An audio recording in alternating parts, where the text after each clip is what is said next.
as it did in the previous 4 years. For the first time in 5 years, a full-service national bank opened its doors, and we have conditionally approved 10 more banks this year. This is the result of us once again following the law and our publicly stated procedures.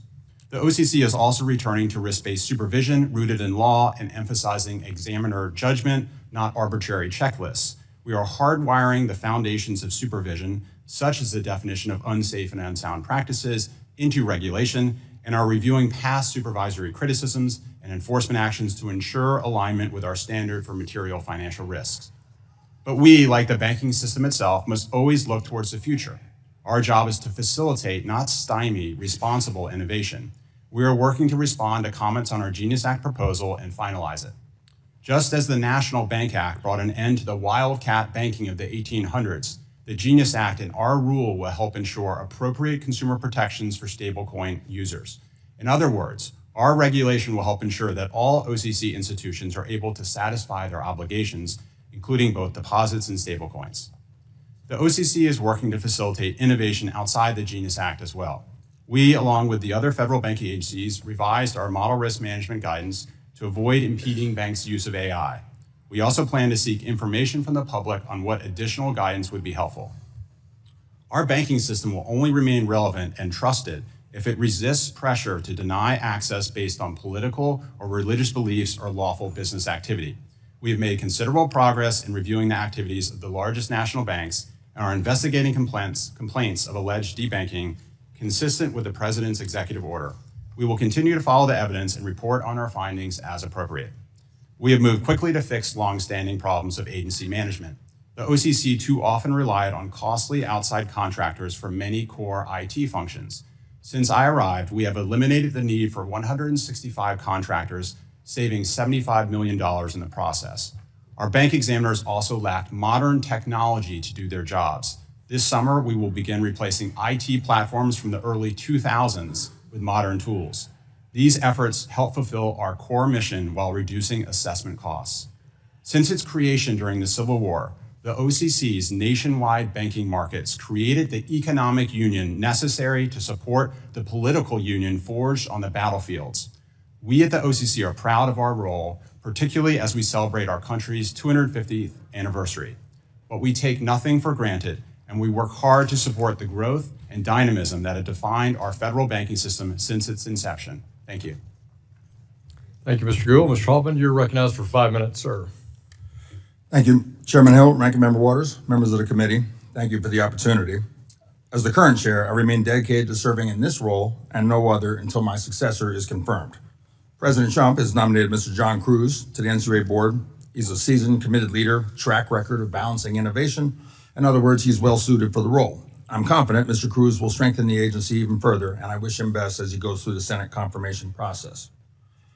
Over the past year, NCUA has experienced significant changes. My primary goals as chairman have been to lead NCUA, leave it ready to embrace the future, supporting a robust and innovative credit union industry and protect our share insurance fund through effective, appropriate supervision that is focused on material risks. I'm also proud we delivered cost savings averaging about $9,000 per federal credit union through our cost reductions. I pursued all of our goals by championing regulatory improvements, embracing innovations like stablecoins, and improving our customer service.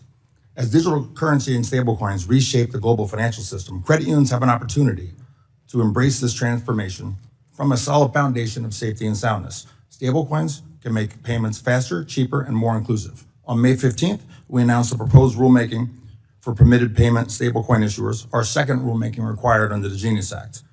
This rule puts credit unions on equal footing with banks. Credit unions are well poised to benefit from this long overdue update to America's payment system. As stablecoins become more widely adopted, we Americans may no longer be made fun of for speaking of how many business days a payment will take to settle. Every day is a business day with stablecoins. All 365 days of the year and all 24 hours of the day are equal in terms of sending payments with stablecoins. Our tax refunds may eventually arrive on Sundays or holidays. And if we ever have a repeat of COVID in March 2020, Americans should be able to receive stimulus funds in a much more timely and secure manner. Beyond the consumer benefits, the big picture benefit of stablecoins is maintaining the US dollar's status. The GENIUS Act should stimulate demand for treasuries, thereby lowering borrowing costs for both the US government and consumers. Even repo rates on treasuries may fall, all else being equal, given that the GENIUS Act allows for investing in treasury reverse repos, and treasuries are more attractive when they can be used to obtain cheap financing.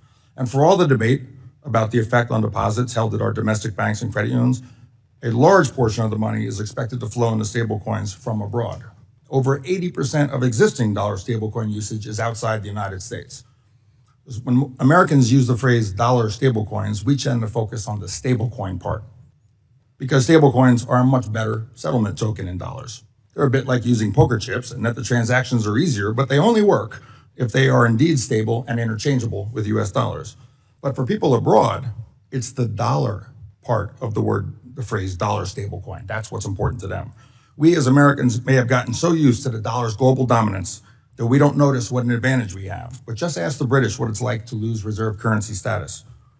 But the GENIUS Act and dollar-denominated stablecoins are ways of striking back against those in Beijing, Tehran, or Moscow who continually push for the US dollar to be less important, less ubiquitous, and less useful. So I'm pleased to work with my colleagues here at the table to do our part in that effort. Turning to financial literacy efforts, that's a big part of the administration's observance of America's 250th anniversary. Last month, I joined my colleagues at this table for a financial literacy event hosted by the OCC. It was a wonderful opportunity to hear from banks and credit unions of all sizes how they empower people and their communities by educating people of all ages, from the elderly all the way to kids in kindergarten. I want to note that my 5-year-old has read both of these books, including The Berenstain Bears Visit the Credit Union. I spoke about how financial security is essentially an amazing product and one that can be purchased on the open market via saving and investing. Today, approximately 4,300 credit unions serve over 145 million members and manage more than $2 trillion in assets. The industry is healthy and continues to balance innovation, access, and safety and soundness. As of the end of last year, the aggregate net worth ratio, that's how credit unions refer to capital levels, was strong at 11.3%, slightly higher than the year before. Asset growth was a solid 5%, up from 2% growth. From a safety and soundness perspective, the system is in a good place. And finally, given my successor has been announced, and this is probably my last appearance before this committee, I want to make one final point. Regulation falls hardest on the smallest institutions, but we are a better, more prosperous country because of the unique American system that contains over 8,000 banks and credit unions. Many of them serve niche communities. We don't want to be one of those countries where 4 or 5 big banks like Canada. We're best served with the system we have, with every corner of this country, every industry being served by a bank or a credit union. Thank you, Mr. Chairman. Thank you, sir, and thank you for your service since 2020 at the NCUA. We appreciate that. Chairman Hill.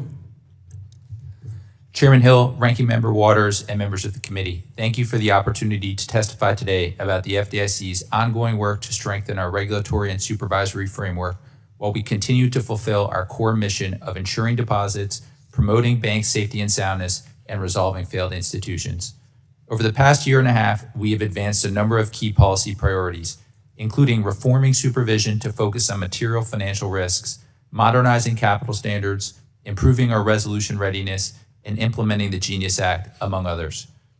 Beginning with supervision reform, we issued a proposed rule last fall with the OCC to define key terms related to supervisory criticisms, which we are working to finalize in the coming weeks. In parallel, we have been conducting a comprehensive look back of all outstanding supervisory criticisms as we work to implement the new approach in a consistent manner. We have also been working with our FFIC counterparts to modernize the CAMELS rating system, and we issued a proposal last month that would place greater emphasis on factors most critical to safety and soundness of institutions and better align the overall rating with the bank's true risk profile. With respect to capital standards, we recently issued 2 proposals to modernize risk-based capital requirements. These proposals improve risk sensitivity, simplify core components of the framework, and provide more appropriate capital treatment across mortgage, retail, and business lending. In addition, we finalized revisions to the community bank leverage ratio framework to encourage broader adoption for community banks. We also continue to strengthen our readiness to resolve failed banks. Among other things, we are working on changes to our resolution planning rule for insured depository institutions and have taken steps to enhance the competitiveness of our bidding process. Relatedly, we are working to remove barriers for non-banks to provide capital in failed bank auctions, including rescinding a 2009 policy statement that imposed overly restrictive conditions on private capital investors and exploring potential changes to the shelf charter process to allow a non-bank entity to act quickly in the event of a sudden, unexpected failure. In the digital asset space, implementation of the GENIUS Act remains a top priority. We have issued proposed rules to establish an application framework, prudential requirements, and BSA and sanctions compliance for FDIC supervised stablecoin issuers. We are also advancing other important policy initiatives.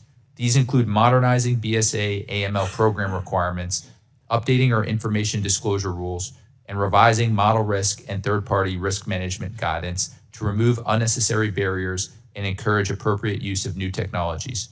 We are also reevaluating our bank merger review process to improve clarity, timeliness, and transparency, and are working to make the de novo application process more efficient.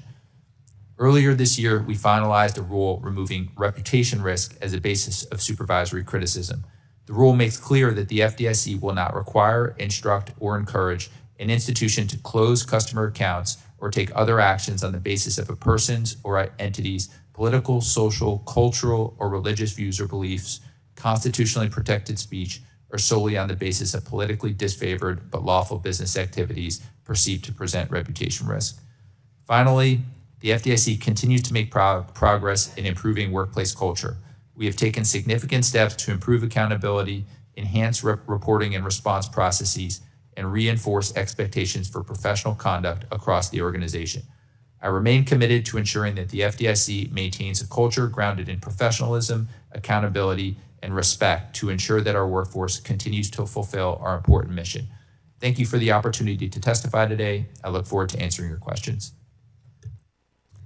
Gentleman yields back. Thank you all for your opening statements. We'll now turn to member questions. I recognize myself for 5 minutes for some questions. I referenced in my opening statement that among our core work on improving bank supervision and echoing some of the good work you're doing in each of your agencies, that we've been advancing a series of bills under our Main Street Capital Access Act, which we hope to bring to the House floor in coming weeks. And you've touched on it in your hearings that our banking sector has faced numerous challenges ranging from a drought in new bank formation, and thank you, Mr. Gould, for setting the record straight on what the OCC's been doing there. A post-crisis prudential framework that's pushed activity away from banks and squeezed many of our community and mid-sized institutions from the rules that I think, again, are not effectively tailored and discriminate against home lending, for example, to the politicization that we all witnessed of bank supervision and regulation in recent years. So now, 15 years following the great financial crisis and the resulting Dodd-Frank Act, it warrants that we take careful assessment of what's happened in that past 15 years and how we need to propose changes. And I think that is at the heart of the work we've done on Main Street Capital Access. So let me ask each of the witnesses, start with you, Vice Chairman Bowman. Can you talk about how these principles in Main Street Capital Access mirror the work that's being done by the Federal Reserve and its supervisory process, and how statutory changes can make that work durable and cement that effort to give the certainty to our financial institutions, depository institution management, that they can count on that in the out years? Well, thank you for that important question, Chairman Hill. As you know, as a former community banker, a former state bank commissioner, I am very committed to the community bank model, and I appreciate your efforts to ensure that there's viability in this banking model going forward. A number of the issues that are covered within your bill are things that we are working on at the Federal Reserve and working together in the interagency context. One of those in particular is ensuring that asset thresholds are appropriate moving forward and that are indexed for economic growth and inflation.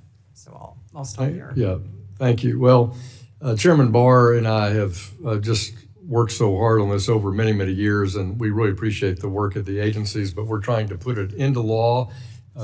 Our nation is best governed by laws agreed to by the Congress and not just on executive orders that vary radically between, different executive branches. Recently, the White House issued an executive order promoting access to mortgage credit, which underscored how tackling housing affordability requires not just more housing supply, but also better access to the financing. Let me stick with you, Vice Chairman. Do you agree that housing affordability depends not only on just whether homes can be built, but whether banks have the capacity, funding, and regulatory flexibility to undertake that 1 to 4 family construction? And you've heard me say, and we've said in this committee many times, 6 out of 10 home construction loans on bank balance sheets are by banks under $10 billion. And many of our largest institutions are just out of that business. So clearly there's a regulatory mix in there that I think is at the heart in some of the post-crisis decisions. Can you reflect on that? Yes, thank you for that question. A few weeks ago, I made it, or actually several months ago now, before we introduced the Basel capital proposal, I spoke in great detail about how a lot of the mortgage origination and servicing business has left the banking system. So as a part of that proposal, we have more appropriately calibrated risk weightings for mortgage and mortgage origination and mortgage servicing activities so that banks will be incentivized to, or not disincentivized to return to the mortgage market to serve their customers. As a part of, in support of that, the President's executive order also limits some of the complexity related to the origination of mortgages and the paperwork required. I think in totality, those together will be very helpful for the banking system to return to that very critical traditional bread and butter activity of mortgage origination. Well, I think it's very important, and it was in the Joe Biden last Council of Economic Advisors report, a whole chapter acknowledging that, saying those were important changes to make. And Ranking Member Waters and I have collaborated on our Road to 21st Century Housing Bill, which got 396 votes here on the House floor. But we believe that with that and with the tailoring of community banking proposals in it, more needs to be done. And so I thank you for your comments. Let me recognize that ranking member from California of the full committee, Ms. Waters, for her 5 minutes of questions. Thank you very much, Mr. Chairman. I am so focused on affordability and what our constituents are saying about their ability to have a decent quality of life. Let me ask each of the members here, could you tell me what city you're from and how much the gasoline prices are in your city, starting with Ms. Baumann? What city? Congresswoman Waters, I live now in Arlington, Virginia, and gasoline is. I'm sorry, I can't hear you. Did you say you will not answer that? No, I'm sorry. I live in Arlington, Virginia, so absolutely, I'll answer that. Inflation affects both households. What and city are you from? I'm originally from Council Grove, Kansas, which is a very small community. How much is gasoline in whatever city you want to claim? In Arlington, it's about $4.50 a gallon, which is comparable to Let me during move COVID. on, Mr. Gould. What city are you from? Well, I'm originally from Lynchburg, Virginia, but I can't. And how speak much to is its price. gasoline there? I haven't been there in a while. I can't speak to the prices of gasoline there. I'm sorry, I can't hear you. I haven't been to Lynchburg, Virginia for a while, where I grew up, so I can't speak to the prices of gasoline there. Okay, who's next on the list over there? What city are you from? I'm originally from Bar Harbor, Maine. I think it's about $4. What's the price of gasoline? $4.25, $4.30 around there. Mr. Hill? Originally from New York, I don't know the exact price of gas, but I believe nationally it's around somewhere between $4 and $5 a gallon. Do you know what it is in California? Between $6.3 and $7 a gasoline. $7 a gallon for gasoline. And I think it's important for Order, please. I think it's important for us to know exactly what's going on in America with affordability. And so that's why I'm asking you if you know and understand what your constituents are paying, even if you're here in Washington, where you're really from and where you're going back to and how much they're paying. And it appears that there is not a consensus here that you all know what the cost of gasoline is. Again, it can cost $6 or even $7 a gallon in California. And that's real money, hitting family budgets, especially for those who need to drive to work. It has gotten so bad that 1 in 10 Americans skipped a meal yesterday. Why? Because everything is too expensive, from putting gasoline in the car, to buying a home, to putting food on the table. Wages are not keeping up with affordability crisis fueled by Trump's reckless policies. Last year, Americans were taking out loans and buying now pay later products to buy groceries. Do you know what that is? Do you know what buy now, pay later is? Do you understand how that works? Raise your hand if you understand it and you know how it works. Yes, I know what buy now, pay later loans are. Mr. Gould, what did you say? I said, yes, I know what a buy now, pay later loan is. Would you tell your constituents right now what it means? Well, my constituents are the American public. I'm not. That's right, it's the American elected public. official. What does that mean? Buy now. Groceries, pay later. What does that mean? Pardon me?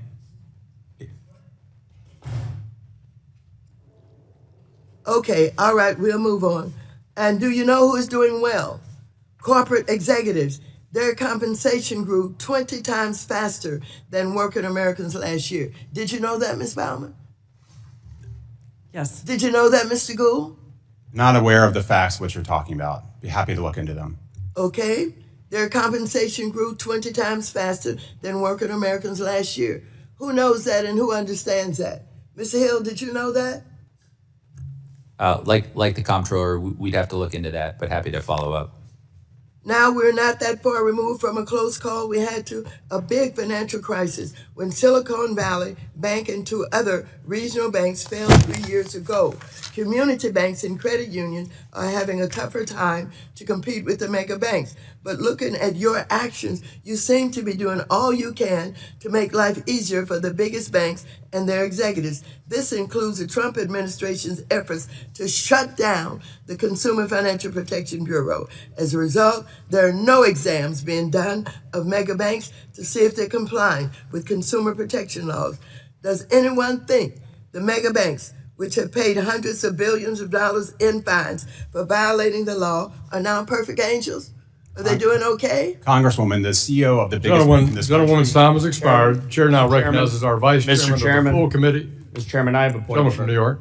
I just want to submit for the record that California currently has the highest gas prices in the United States, averaging anywhere Lawler, $5.80 to $6 per gallon, because prices are driven up by high Thank you, Mr. excise Lawler. taxes, strict Thank you, low Mr. emission Lawler. The fuel chair requirements, recognizes the Vice Chairman of the limited full in-state committee. Mr. Lawler. Chairman, I'd like to say that the prices of gas have skyrocketed since President Trump has been in office. If that's the point of order, I'd like to make the same Committee, point of order. just want to make sure the price people of gas understand is California Point of has the order. highest I don't gas know. prices Point of order.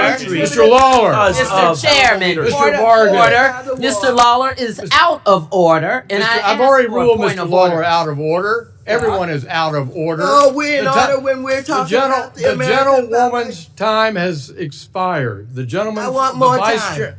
I need more time. I'll give you more time later. All right, thank you. You have a friend that'll yield it to you. I know, I promise, I know.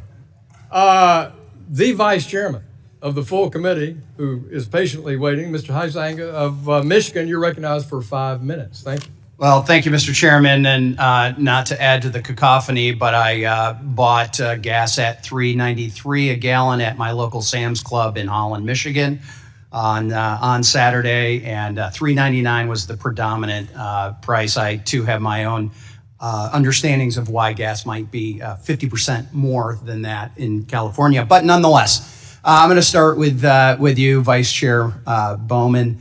And I was going to ask before we had launched into SVB, I was going to ask you, how's it going? But I think we see the state of how it's going all the way around. So let's just get right to SVB. It's been more than 3 years since the failure of Silicon Valley Bank, which was regulated at the federal level by the Federal Reserve System. The Biden administration had a limited review for regarding the failure, and it conducted by Fed staff and hastily published only a week later, or weeks later. It was used to justify a slew of misguided regulatory proposals that not only punished all the rest of the banks that actually acted as sources of strength and during the fallout, but also proposed to impose burdens on banks in ways that had nothing to do with SVB's failure. So Vice Chairman Bowman, now that we have had the benefit of more time to reflect on the SVB failure, I understand and appreciate that you've been commissioned to do an independent review. So are you addressing the aforementioned shortcomings in the independent review that we saw coming out of that staff-led Fed review? And are you seeking the cooperation of those who were in positions of responsibility at that time as you were exploring the reasons why that happened? Congressman, thank you for that question. I think it's very important that as we had the most costly bank failure in history at $42 billion at the cost to the DIF fund, that we understand exactly what the failures were in supervision and in bank management that led to the failures of that institution and several others soon thereafter. What's important is that we identify those actions that were taken by supervisors that kept us from understanding the condition of the bank and acting appropriately and in a timely way. So it's my expectation that the group that's doing this independent review for us will engage with those who were responsible for overseeing supervision and the supervisory process during that time period. And you felt it was necessary to do an additional independent review, not just rely on what had been hastily put together previously. Yes, I committed to commissioning an external review during my confirmation process. And who is leading that review? It's a group called Starling. Okay, and they have They have presumably experience in this. with doing these types of activities. Yes. Excellent. Okay, well, I appreciate your work on that because there are still lessons to be learned from that. And by the way, I echo the chairman's concern about the lack of involvement on local banks with mortgages. When I graduated my so employable political science degree, I went into real estate full time, and I sat at the closing table many a time with those local community banks who held those mortgages in their portfolio. And I believe it made their risk assessment and their decision-making better, not worse. Mr. Chairman, the other Chairman Hill, let me go to this. I've introduced legislation, H.R. 3446, the FDIC Board Accountability Act, to replace the CFPB director on the FDIC board and instead require one FDIC board member to have actual experience with small banks of less than $10 billion. I might actually nominate Mickey Bowman to join that with her experience as a community banker and a state regulator.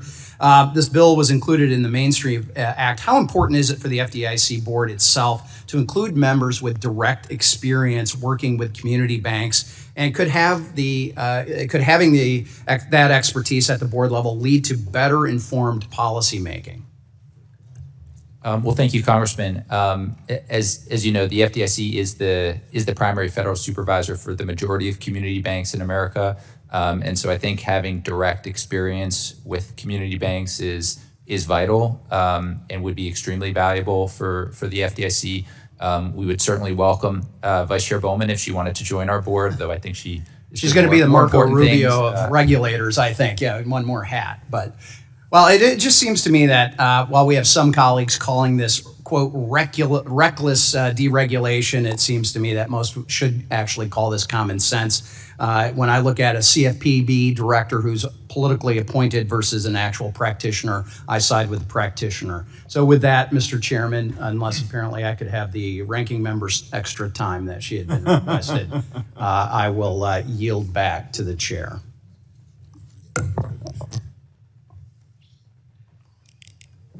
Chair recognizes the ranking member of our subcommittee on capital markets, gentleman from California. Mr. Chairman, you're recognized for 5 minutes. First, want to comment on the proposal to create a $250 bill. Now, most Democrats are concerned about the proposal as to whose picture will be on that bill. But the real question for me is, who needs a $250 bill? Clearly, drug dealers in America face a major problem in dealing with large amounts of currency, and the issuance of such a bill would make their lives 2.5 times better. There is no other reason for the creation of a $250 bill. Basel III is, when you finally implement it, then your regulations is going to have some unintended consequences. And I look forward to each of the regulators providing for the record what mechanisms you have for future adjustments and recalibrations as you take your vehicle out on the road and test drive it. Dodd-Frank kept America safe from 2008. It continues to keep America safe. And I see in this room the picture of Barney Frank and appreciate all of the work that was done in this room to protect us from that meltdown. One hole in that bill was it left to the regulators how to deal with interest rate risk. And of course, the regulators failed to deal with interest rate risk with regard to Silicon Valley Bank and others. This proposal moves us in the right direction in terms of mark-to-market for held-for-sale securities, but there needs to be a comprehensive review of interest rate risk, looking not only at held-to-maturity securities, but even very long-term non-marketable securities. The proposals for Basel III have had a number of improvements in the area of clean energy credits, some progress on private mortgage insurance, and a whole lot of progress in dealing with the capital markets and fee income. So at least the regulators and your predecessors and you have listened to us. Mr. Hampton, you talk about government payments in stablecoin. I can't think of a worse idea. It would sanctify an alternative to the US dollar, an alternative designed to facilitate a tax evasion economy. And I would point out to all of our regulators here that the Genius Act requires that there be no interest paid on stablecoin. The smartest, or at least the best paid lawyers in the country are being paid to try to evade that requirement. And I'm counting on you to write regulations that withstand that. Mr. Gould, thank you for talking about not debanking unpopular businesses. And I now have a question for Ms. Bowman. We're supposed to account for economic growth in drafting these regulations. You use scoring methodology using a base year of 2019 rather than 2015. So you're not reflecting economic growth that occurred after the regulation process began. Is there any justification to explain why the proposal does not account for economic growth from 2015 to 2019, and how and does that put us at a disadvantage in competing with foreign banks? Well, I appreciate that question. You're referring to the GSIB surcharge calibration. Exactly. I'll be honest with you. The reason that we started at 2019 was because in working with my board to understand how I could get support for moving this proposal forward, this was the compromise that we were able to strike.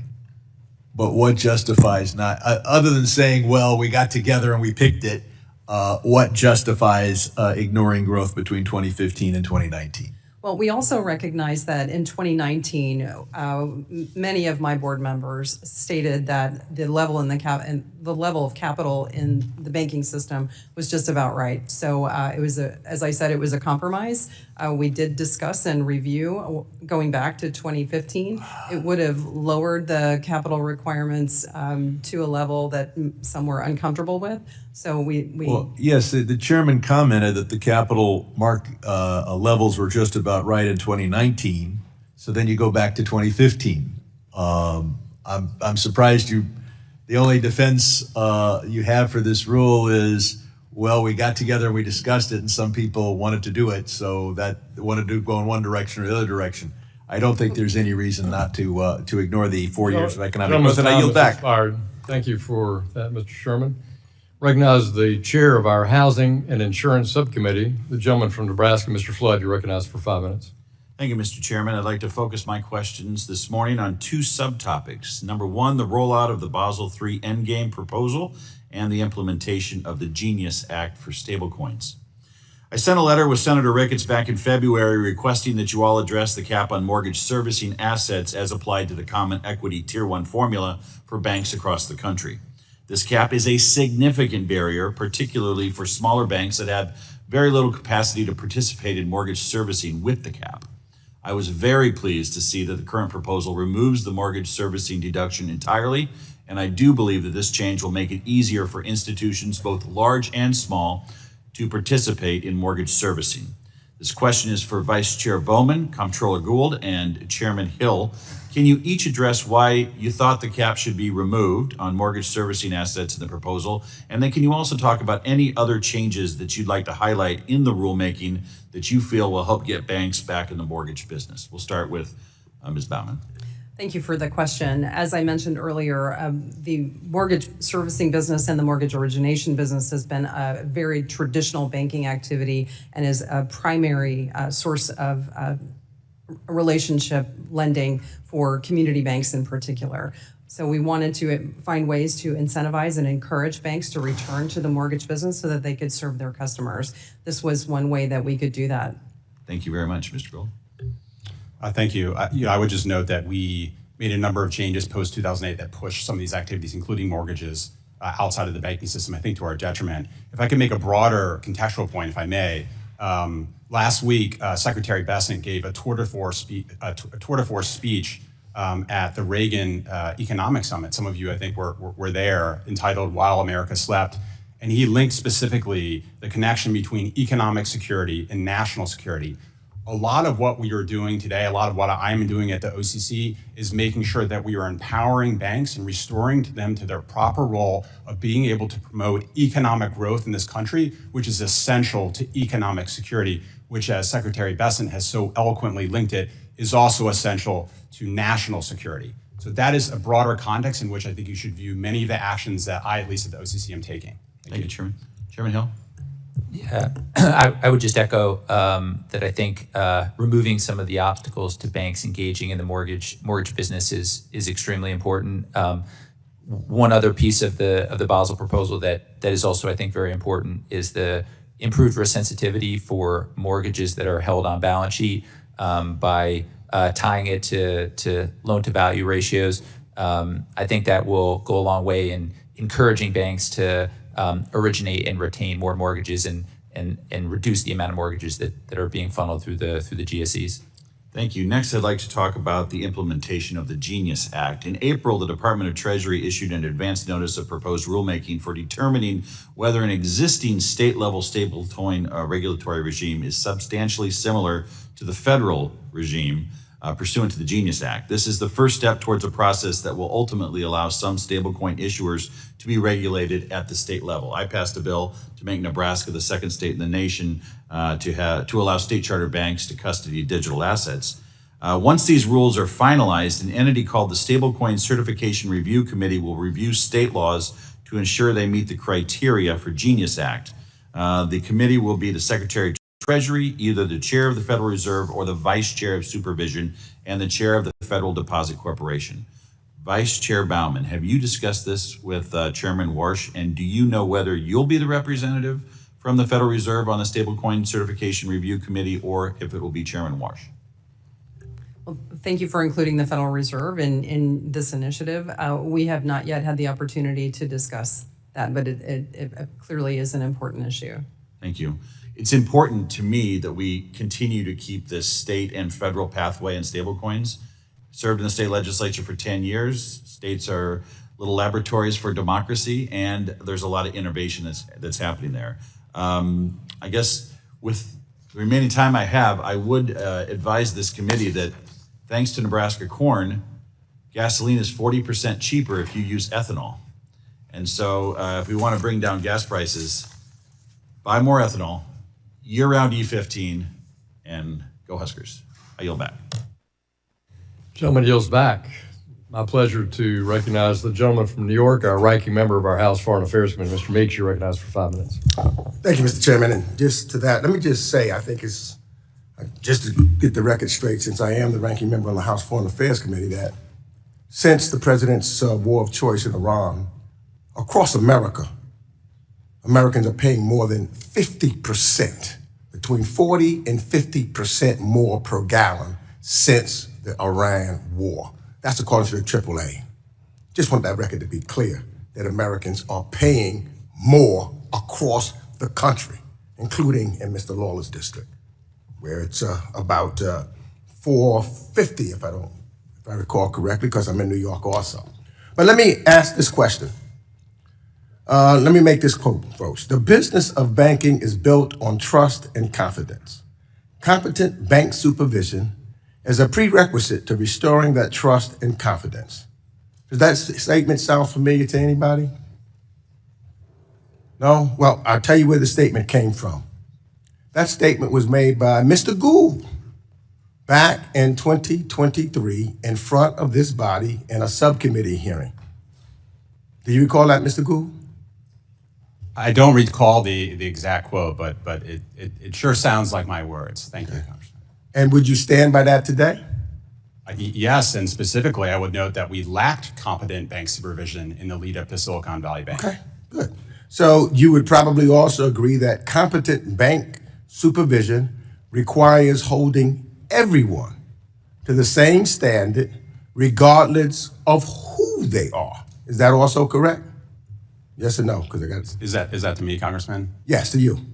Well, Congressman, I would note that we do tailor our regulation and supervision based on the nature of the bank and the complexity of Okay, the business. got you. So I hear you. So let me give you an example then of what I believe equal standards should look like, and you tell me. There's a fintech company called Wise, who doesn't seem to have any direct links with top officials in the administration, so they don't have any pull or anything of that nature. When its sponsor bank had AML problems, it was your agency who issued a consent order, and when Wise itself had AML problems, state regulators and the CFPB acted.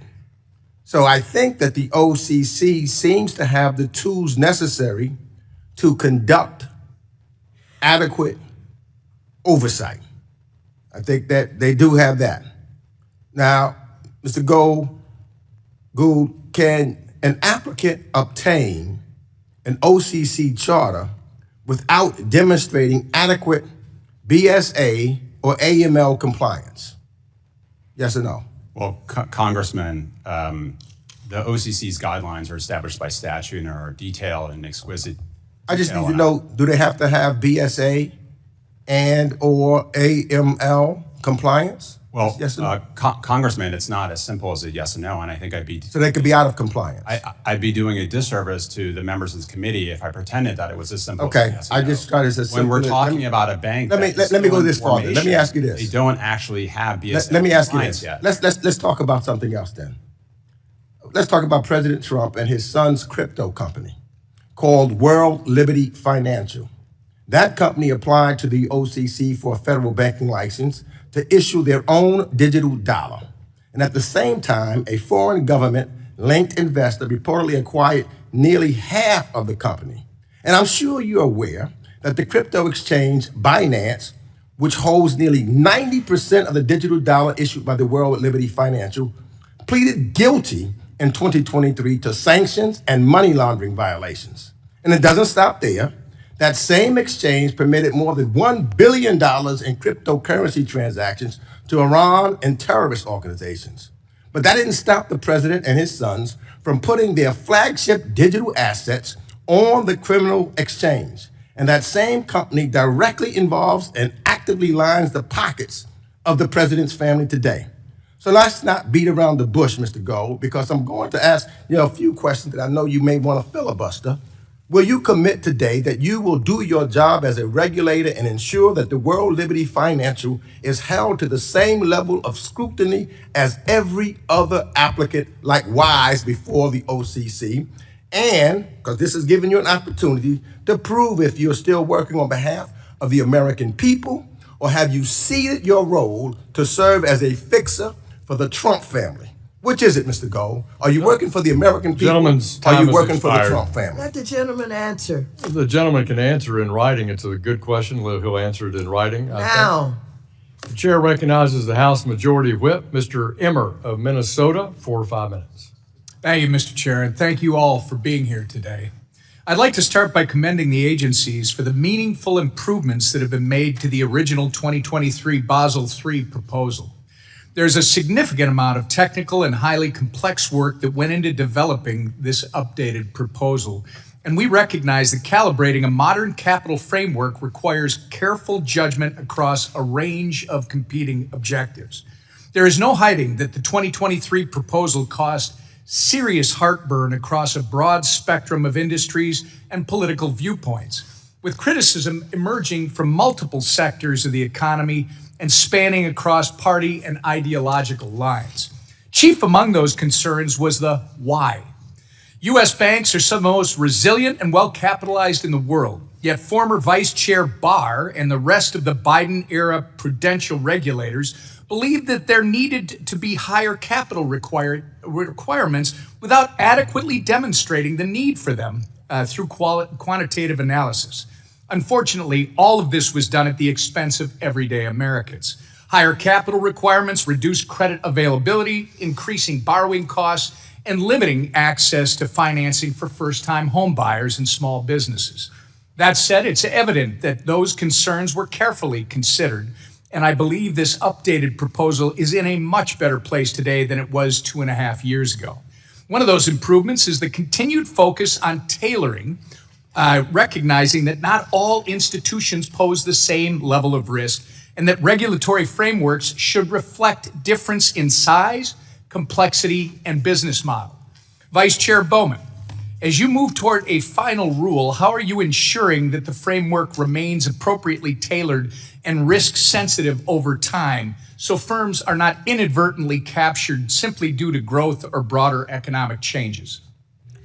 Thank you for that question. I appreciate your praise, I think, on the new Basel III proposal. It was praise. Worked very diligently to ensure that we were striking the right balance between capital and risk weighting requirements.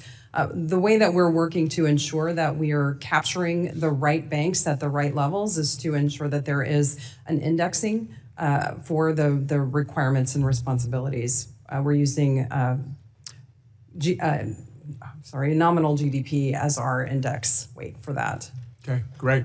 I was also pleased, by the way, to see that the 2026 proposal excludes client-facing cleared derivatives from credit valuation adjustment capital requirements.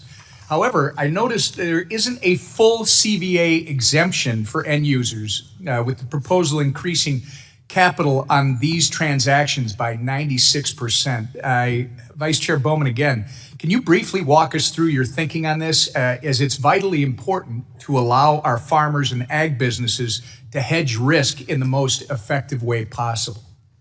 I share your concern. This is a very important issue. Our comment period closes on June 18th, and we look forward to comments on this proposal to ensure that we've got the balance right in this particular area. Well, and I know you want to get this done as soon as possible, but would you be open to additional feedback even from us on this issue? Absolutely. We look forward to your feedback and would be happy to visit with you about that. Separately, under the 2026 proposal, Category 3 and 4 banks must now include accumulated other comprehensive income in Common Equity Tier 1 capital. It's my understanding that this change is subject to a multi-year phase-in. However, for banks that cross into Category 2, there would be an immediate inclusion. Vice Chair Bowman, how are you thinking about structuring the final rule to avoid unintended cliff effects so firms can make an orderly transition into a new category without disrupting credit availability or market functioning?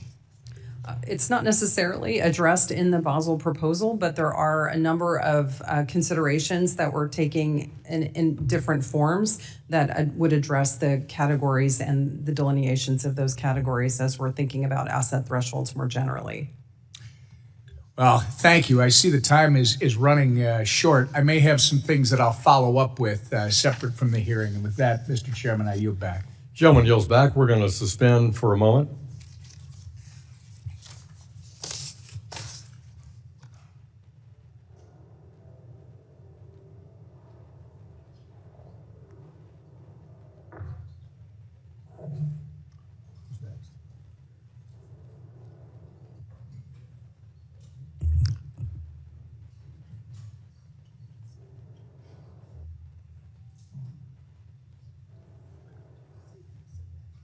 Chair now recognizes the ranking member of our subcommittee on digital assets, Mr. Lynch of Massachusetts. You're recognized for 5 minutes. Thank you, Mr. Chairman. At this time, I'd like to yield some time to the ranking member of the Foreign Affairs Committee, the gentleman from New York, Mr. Meeks. Thank you, Mr. Lynch. I just want to go back to Mr. Gould because he didn't have the opportunity to answer the question of whether or not he is working for the American people or working as a Trump fixer.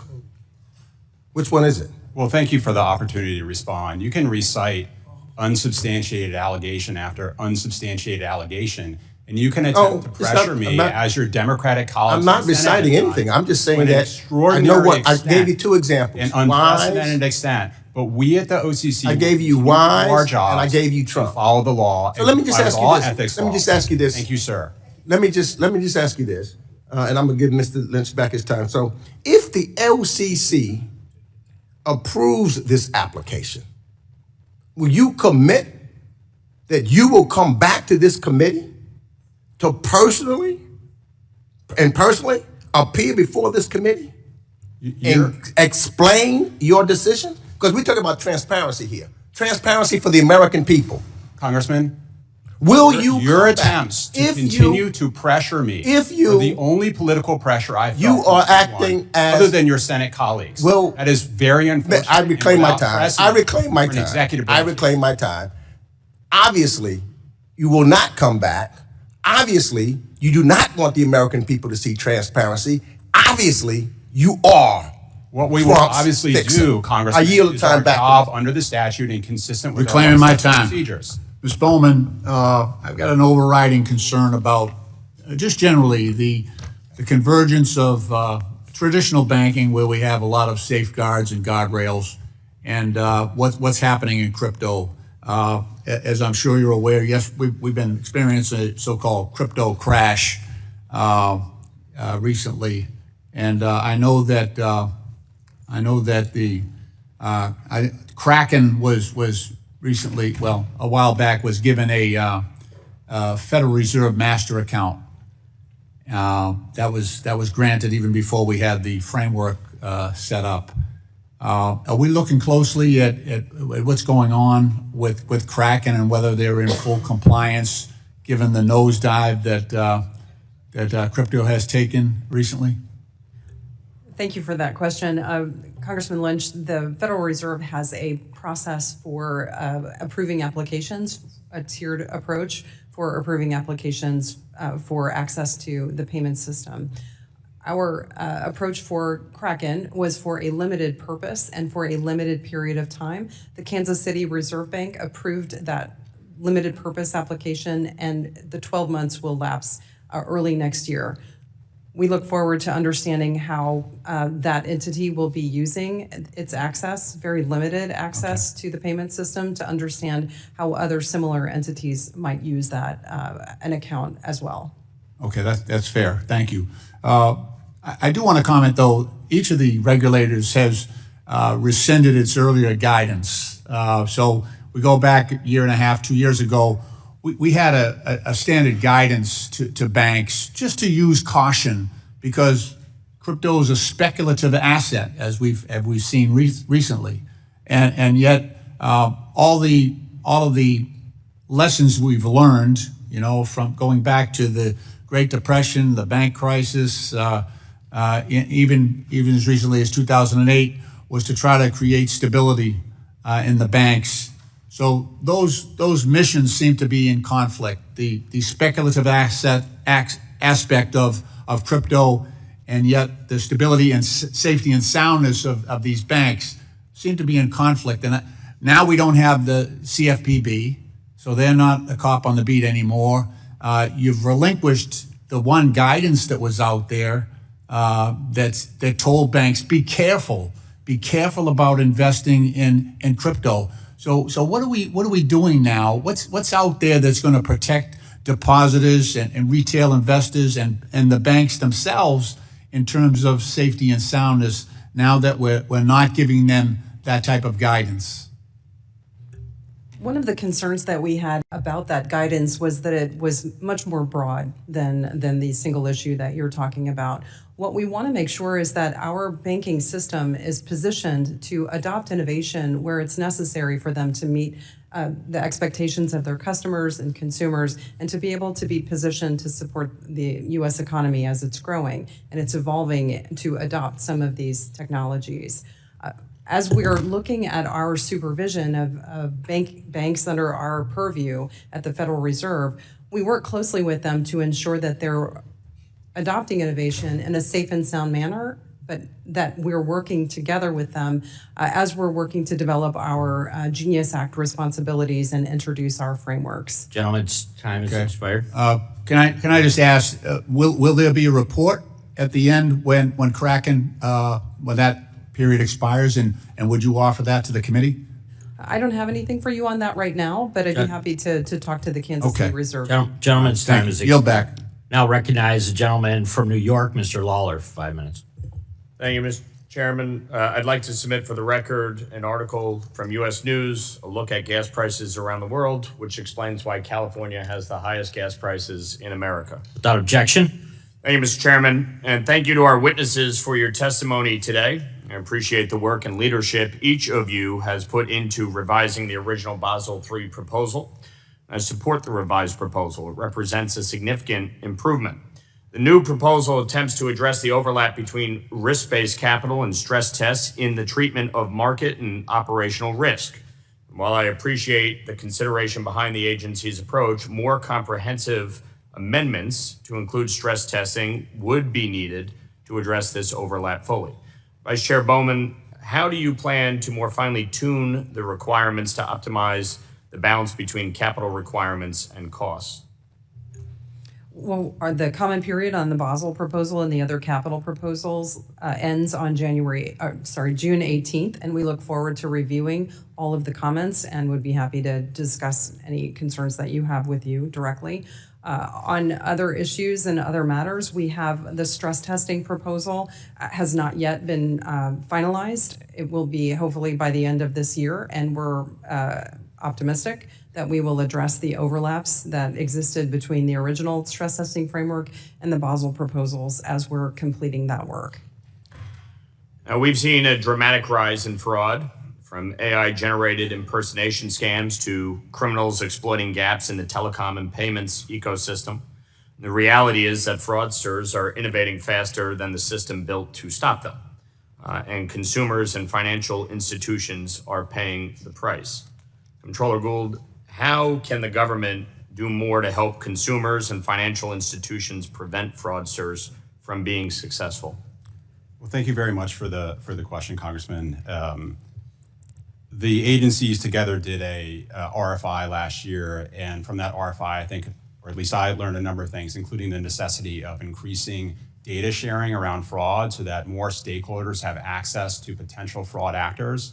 I think it was also a humbling experience because I believe that, at least again, I learned that we, the OCC, are not alone, meaning we can't solve the problem on our own. This is something that transcends just the federal banking agencies and involves other aspects of the U.S. government as well. And so, as my colleague mentioned with the FLEC, we also work together on financial literacy across the board. I would note here that financial literacy is at least potentially a part of the solution, and President Trump's accounts, I think, will be very valuable in that regard, since it teaches financial literacy at a young age. I actually signed up my youngest son for it the other day, so I'm excited about that. So again, I think this is going to require a multifaceted approach across a number of government agencies to address. I recognize there are issues around who bears the burden of some of these fraud events, including just among and within banks across the industry. And I know there's been some tension between larger banks and smaller banks, and the OCC has, given the fact that we supervise many of the largest banks, has been attempting to facilitate some of those disputes. Last year, you said that the failure to innovate is itself a risk, and I agree. But innovation also brings new risks that must be understood and managed. And AI is going to be a defining feature of the future of banking, from fraud detection to underwriting to compliance. And the question is how we capture the benefits while guarding against bias, model drift, and operational vulnerabilities. So can you describe the approach you are taking to examine the use of AI and share your views on both the benefits and the risks associated with its development and deployment? And what issues do you believe we should be monitoring more closely as AI advances? Well, I thank you very much for the question, and I think you hit the nail on the head in terms of striking the right balance between innovation and safety. Obviously, the president's spoken to this issue recently with an EO that came out, I think, just a couple of days ago.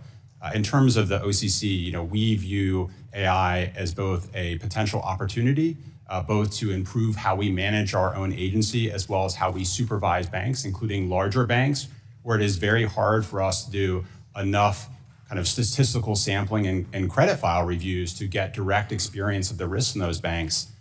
So AI is an opportunity. On the other hand, of course, as we've read about more recently in the newspaper, around things like Mythos and other frontier models, we recognize they can also be used to identify vulnerabilities. So I think we at the OCC, working with Maine Treasury and of course our federal banking agency and credit union colleagues, want to make sure that frontier models and AI is also being used responsibly by banks of all sizes, as well as, I think, importantly, their service providers. Gentlemen, time has expired. We now recognize the ranking member of the Subcommittee on Oversight and Investigations, Mr. Green of Texas, for 5 minutes. Thank you, Mr. Chairman. I thank the ranking member, thank the witnesses for appearing. I would like to ask Vice Chair Powell a question. Vice Chair Powell, do you agree that as a general rule to control high inflation, the Fed will raise interest rates? Congressman. Mr. Green, who is the question directed to? Ms. Bowman, excuse me. Okay. Thank you for the question, Congressman Green. We recognize that inflation has been well above 2%. Could I do this, please? Just as a general rule, yeah. If you have high inflation that you desire to control, do you raise interest rates as a general rule? Well, Congressman, as you know, Congress gave us a dual mandate of maximum But employment I'm interested and in price this. stability. I understand the dual mandate. Do you raise interest? Well, maybe you don't know. Do you know whether you would raise interest rates? Well, I just discussed my framework for making decisions about monetary policy, which would include raising, lowering, or leaving. Okay, would you raise interest rates if inflation is high? It you want to depends control it? on the condition of the economy and all of the As a aspects that general rule, when inflation is high and you want to control it, would you raise interest rates? in certain circumstances, yes, we would. Okay. And as a general rule, what would happen if you lowered the interest rates when inflation is high? Well, what we found during COVID, when we had inflation in excess of 9% by some measures, having low inflation or low federal funds rate stimulated the economy. And when you stimulate the economy, what happens? If you have high inflation? Inflation can continue to increase. Inflation continues to go up, correct? That's correct. Okay. Well, if you have a president who desires to lower the interest rates for political purposes, and the Fed believes that the interest rate should be raised, then you will have a president who is at odds and who would probably increase inflation. I mention this because I'm concerned about the independence of the Fed. And you have a president who wants control of that process. If the president can control that process, the president can do something that can be very harmful to the economy, especially this president, who does things to benefit himself as opposed to the people who actually need the benefit, which is the American people. I said Powell earlier. That's because I have such great respect for him. And I am absolutely a person who believes that he has done the right thing by standing up to this president. He has made a difference. He has shown us how one person who is bold enough to take a stand can make a difference for the American people. I believe so strongly in this that I will personally have a flag flown over the Capitol to support him and to acknowledge him for the courage that he has shown at a very difficult time in our country's history. He is no longer the chair. I trust that this chair will have the courage of Chair Powell. And pardon me for initially starting with his name, but it was on my mind because I think so highly of him, and I plan to make these comments. Now, let's talk for just a moment about meme coins. Generally speaking, there is something that is known as the greater fool theory. This greater fool theory depends upon someone who has made a purchase, having another person pay more for that purchase than this someone that made the initial purchase. That's how you make your money. A meme coin is highly dependent on the greater fool theory, someone buying at a higher price than the person who bought initially. Is there anybody who differs with me on that? Good. Because a meme coin means literally that you buy nothing when you make your purchase, but you do have the opportunity to either make money or lose money. Well, the president has found a way to manipulate meme coins, and he and his family, they've made hundreds of millions of dollars with the manipulation of these meme coins. I stand against it, and I also stand against the crypto criminals who are making it possible for this to occur. At some point, people who invest in nothing will get what they are purchasing. I'm going to protect the American people as long as I have the opportunity to do so. Yes, I'm Al Green, unbought, liberated Democrat who's also unelected but is still fighting. Gentleman's time has expired. I'll now recognize myself for 5 minutes. Mr. Gould, in recent years, merger reviews have often been conducted using competitive effects analysis that treat insured depository institutions as if they operate in an isolated marketplace, even as fintech lenders, credit unions, farm credit institutions, and other non-bank financial firms now provide overlapping loan and deposit products at scale.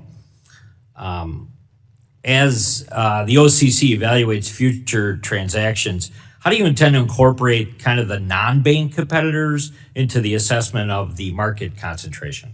Thank you very much for the question. I mean, you're right that deposits are and can be a poor proxy of market power, particularly given the fact that many banks do compete with non-banks across a range of services. And that is why back in 2020, when the then Justice Department was reevaluating their 1995 bank merger guidelines, the OCC submitted a letter to that effect, making that very point that I've just made here today. We would, I think, continue to look to work with the DOJ and their antitrust team in terms of ensuring that when we evaluate mergers and we look to the DOJ for their advice on the competitiveness factors, that they are in fact reflecting the fact that the banking system and the members of it compete with a much broader range of entities than they did, say, back in 1995. Can you give me like any idea on the analytical framework that you would think is most appropriate to ensure that kind of the competition reviews reflect the full range of providers serving consumers? Sir, I'd be happy to get back to you on that, but in general, the OCC looks to and receives guidance from the DOJ around that, so their antitrust department gives us advice on that. Very good, thank you. Vice Chair Bowman, you previously noted that the banks now competitively kind of compete directly with credit unions, which I'm well aware of. I've been in many meetings with bankers and credit unions. And fintech firms and other non-banks offering kind of similar financial products.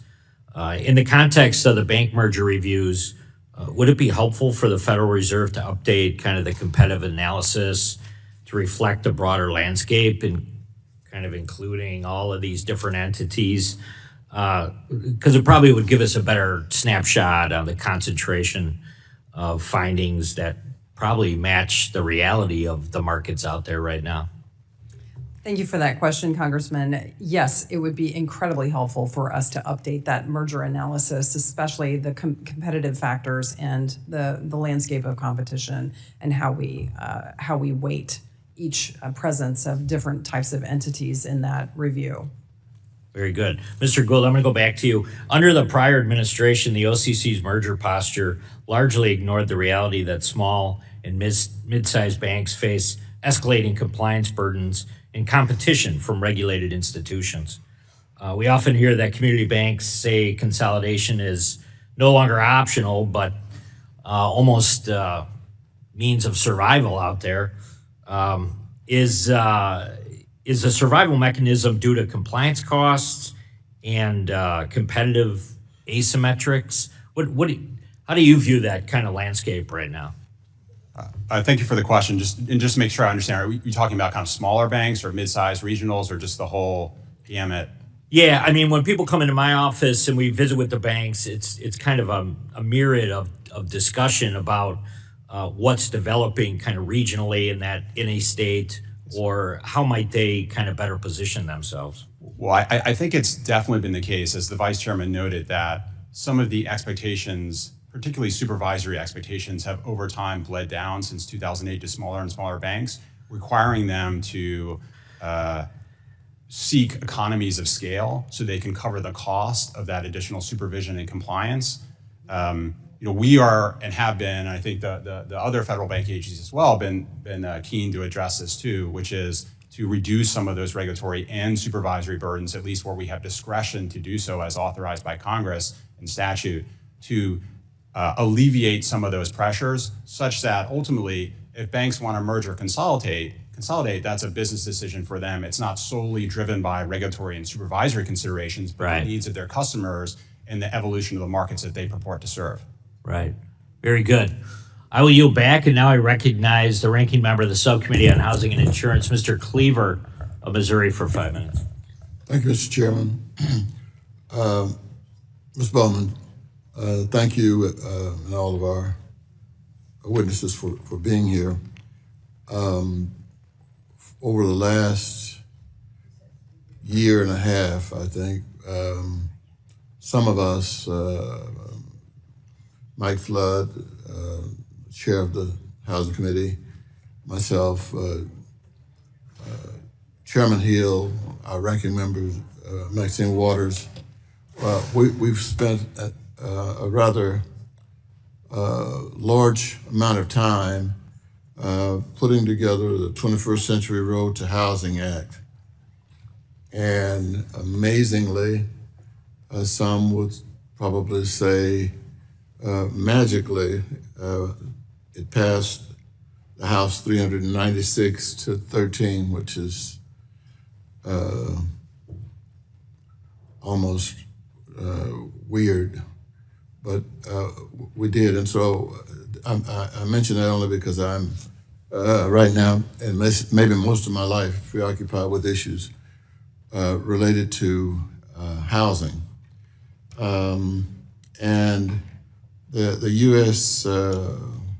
Commodities Future Trading Commission put out a report a couple of years ago, and in that report, they essentially said climate change poses a major risk to the stability of the U.S. financial system and to its ability to sustain the American economy. Climate change is already impacting every facet of our economy, including the infrastructure, including commercial and privately held property, and agriculture. And in 2021, the Financial Stability Oversight Council identified climate change as an emerging and increasing threat to U.S. financial stability. Right now, some of us, and I wish the whole Congress would focus on this, are concerned about climate risk and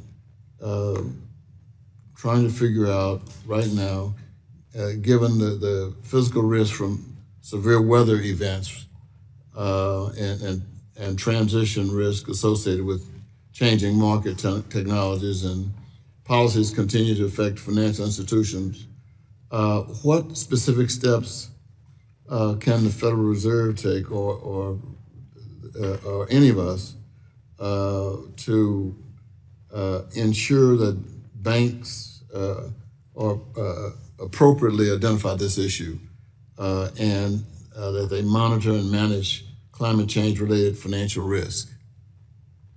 And can the Federal Reserve, and is the Federal Reserve committed to and involved in climate risk as it relates to the financial world?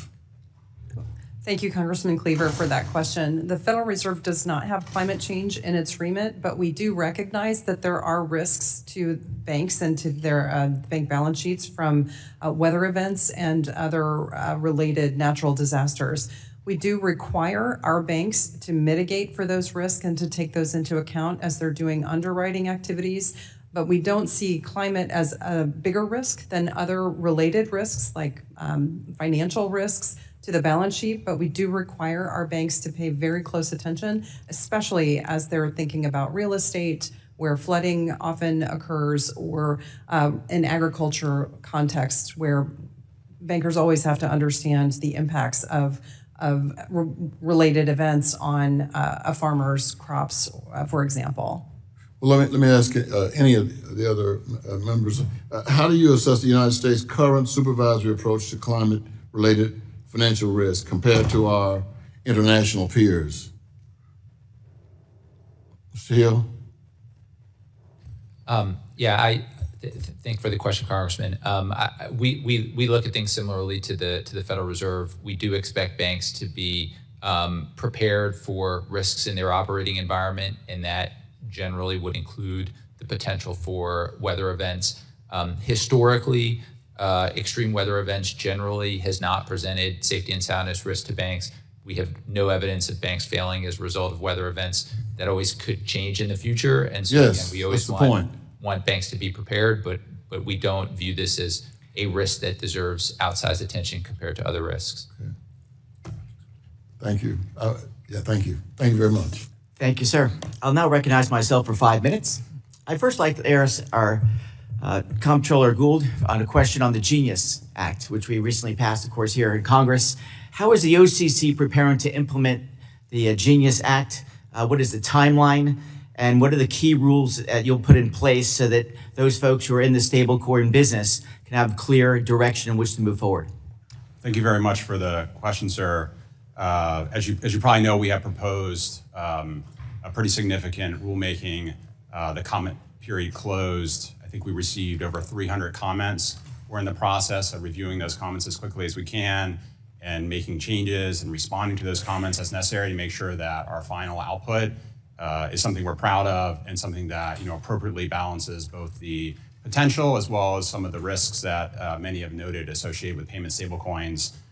Separately, and I would say, sir, we are very well aware of the statutory deadlines that Congress has imposed on us, and we're doing our utmost to meet those statutory deadlines without compromising, hopefully, the quality of the work product. Separately, there are efforts underway, other rulemakings that we're doing, including with Maine Treasury on the BSA/AML side, which are very important as well, and so those are also going on too. You recognize the idea of the timeline. Do you feel you'll meet that congressional timeline?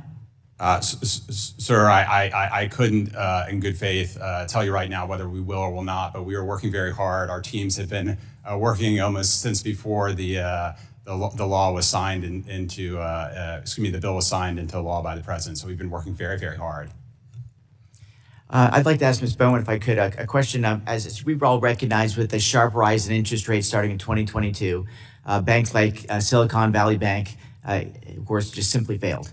And I'd like to know from your perspective, what are we doing now to mitigate those risks moving forward on liquidity issues, capital, balance sheets, you name it? What are we doing to make sure that that might happen? We all recognize the challenges with interest rates as they rose dramatically in the previous administration. And I know Chairman Powell's before us. In fact, he answered my question. I asked him the question, well, why did interest rates rise so quickly? His answer was pretty simple. He said the government was spending too much money. But that being said, on the interest rate question and the effect of SVB Bank, what are we doing to mitigate those risks moving forward? Well, thank you for that question. So a few things that we've already done and a few that are in train. The first is that we've just recently introduced our Basel capital proposals, and the comment period ends on those June 18th. We look forward to reviewing the feedback on that.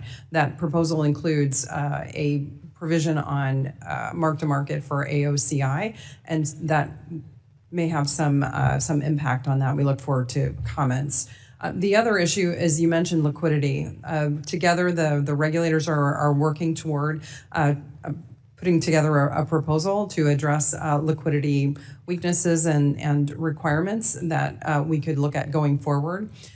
The Federal Reserve is uniquely positioned in that we're both responsible for bank supervision, but also for monetary policy. So it seems as though these things, while unrelated, really are related, as we saw during the COVID period when we were increasing interest rates on such a rapid basis at such a large amount in increments.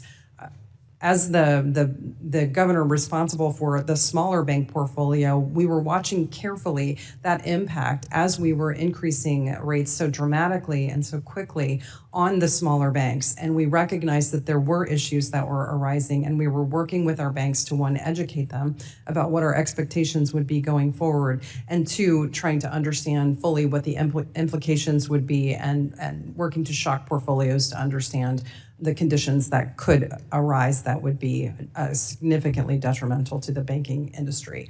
I think it's important that we have people with banking experience that serve in these roles. You know, I sit in the role on the Federal Reserve Board that's reserved for someone with community banking or state bank commission experience. And I think that allowed me to see and understand in a different way than some of my colleagues did at the time.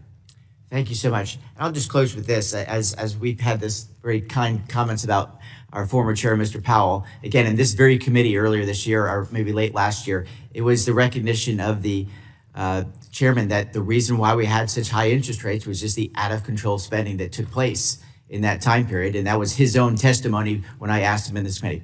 With that, the chair recognizes the ranking member of our subcommittee on financial institutions, Dr. Foster, for 5 minutes.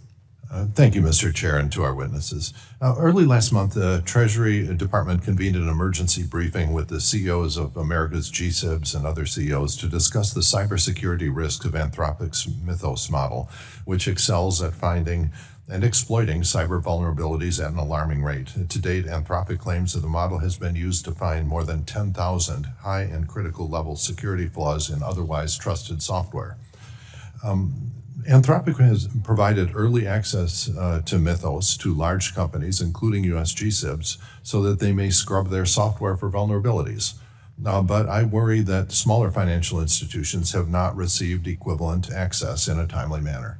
So what's the policy here? Who exactly received access to Mythos on what time scale? And I guess I'll just go down the line here. Vice Chair Bowman. Thank you, Congressman Foster. This is a very important issue and one that we're working together on.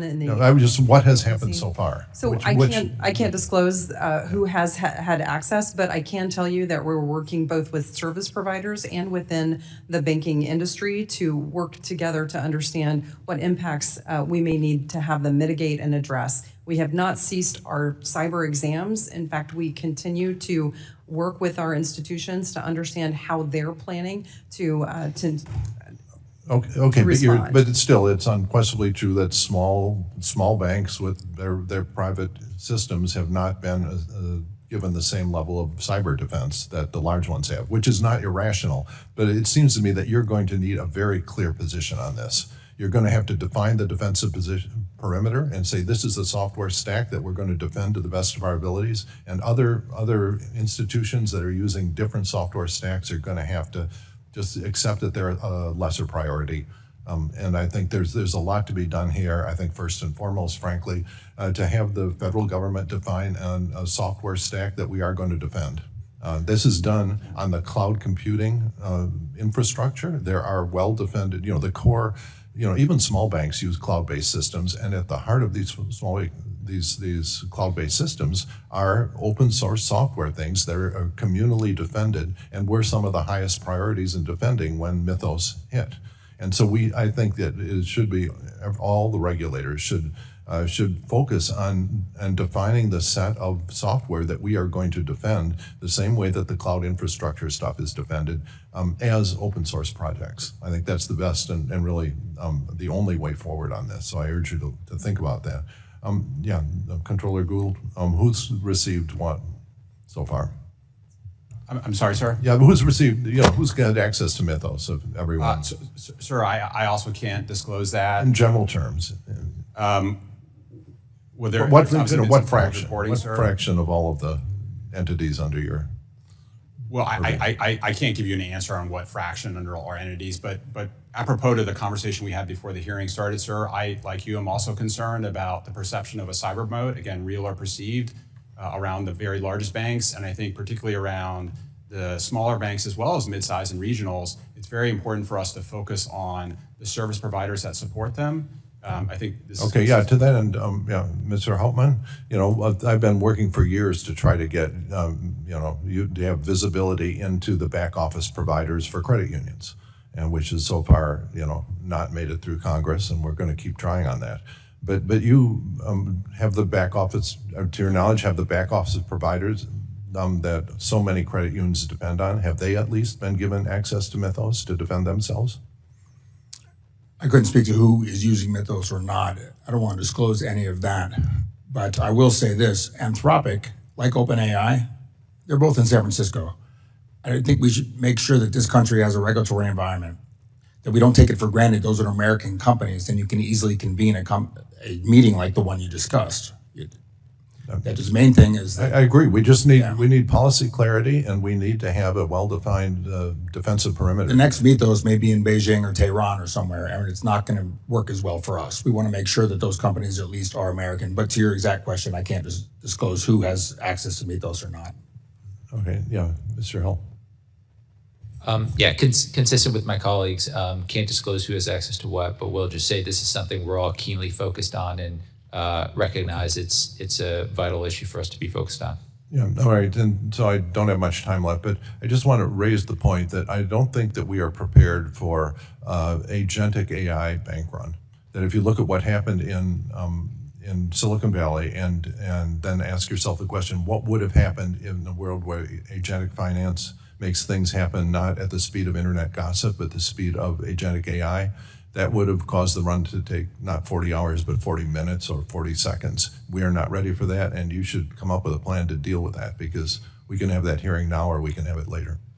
I'm out of time now and yield back. Gentleman yields. The chair recognizes the gentleman from Florida, Mr. Donalds, for 5 minutes. Thank you, Chairman. Thank you guys for coming in. I appreciate it. Vice Chair Bowman, what's the Fed's current view of the interest rate yield curve and the bond market overall? It's still force a habit from my time working in the industry, looking at the 10-year rate, seeing it around about 440, 445 basis points. Like, what's the Fed's position and view of it right now? So that yield curve is one of many things that we monitor and watch as we're monitoring economic activity in the United States for financial stability purposes, and also to understand how the economy is performing. True, but do you think that there's work that can be done, whether it's here on Capitol Hill or even with the Fed itself, to try to find ways to bring some of those rates down? Because obviously they directly correlate to borrowing rates, whether it's home mortgages, auto loans, et cetera.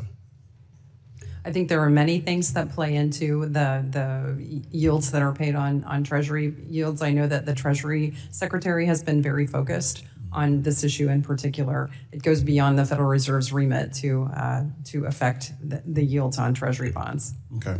Real quick, I know it's a priority, as you guys continue to prioritize community banking issues and tailoring regulations, how would increasing the threshold for small bank holding companies free up capital for small business owners in the United States? Well, we're very focused among our interagency colleagues on making sure that our requirements are appropriately tailored. This would include the small bank holding company statement. It could potentially free up massive amounts of capital, could be reinvested in the communities that those banks serve. Well, I'm glad you state that, because it's been obviously in this committee and quite frankly across America, there's always a lot of dialogue of how small companies can have more access to capital. And my position has always been that the Dodd-Frank regulation, what it really did is it collapsed community banking in the United States, which is why small business owners, I don't really care what your politics are, but small business owners across the country have been really struggling to find ways to get more capital flow into their business.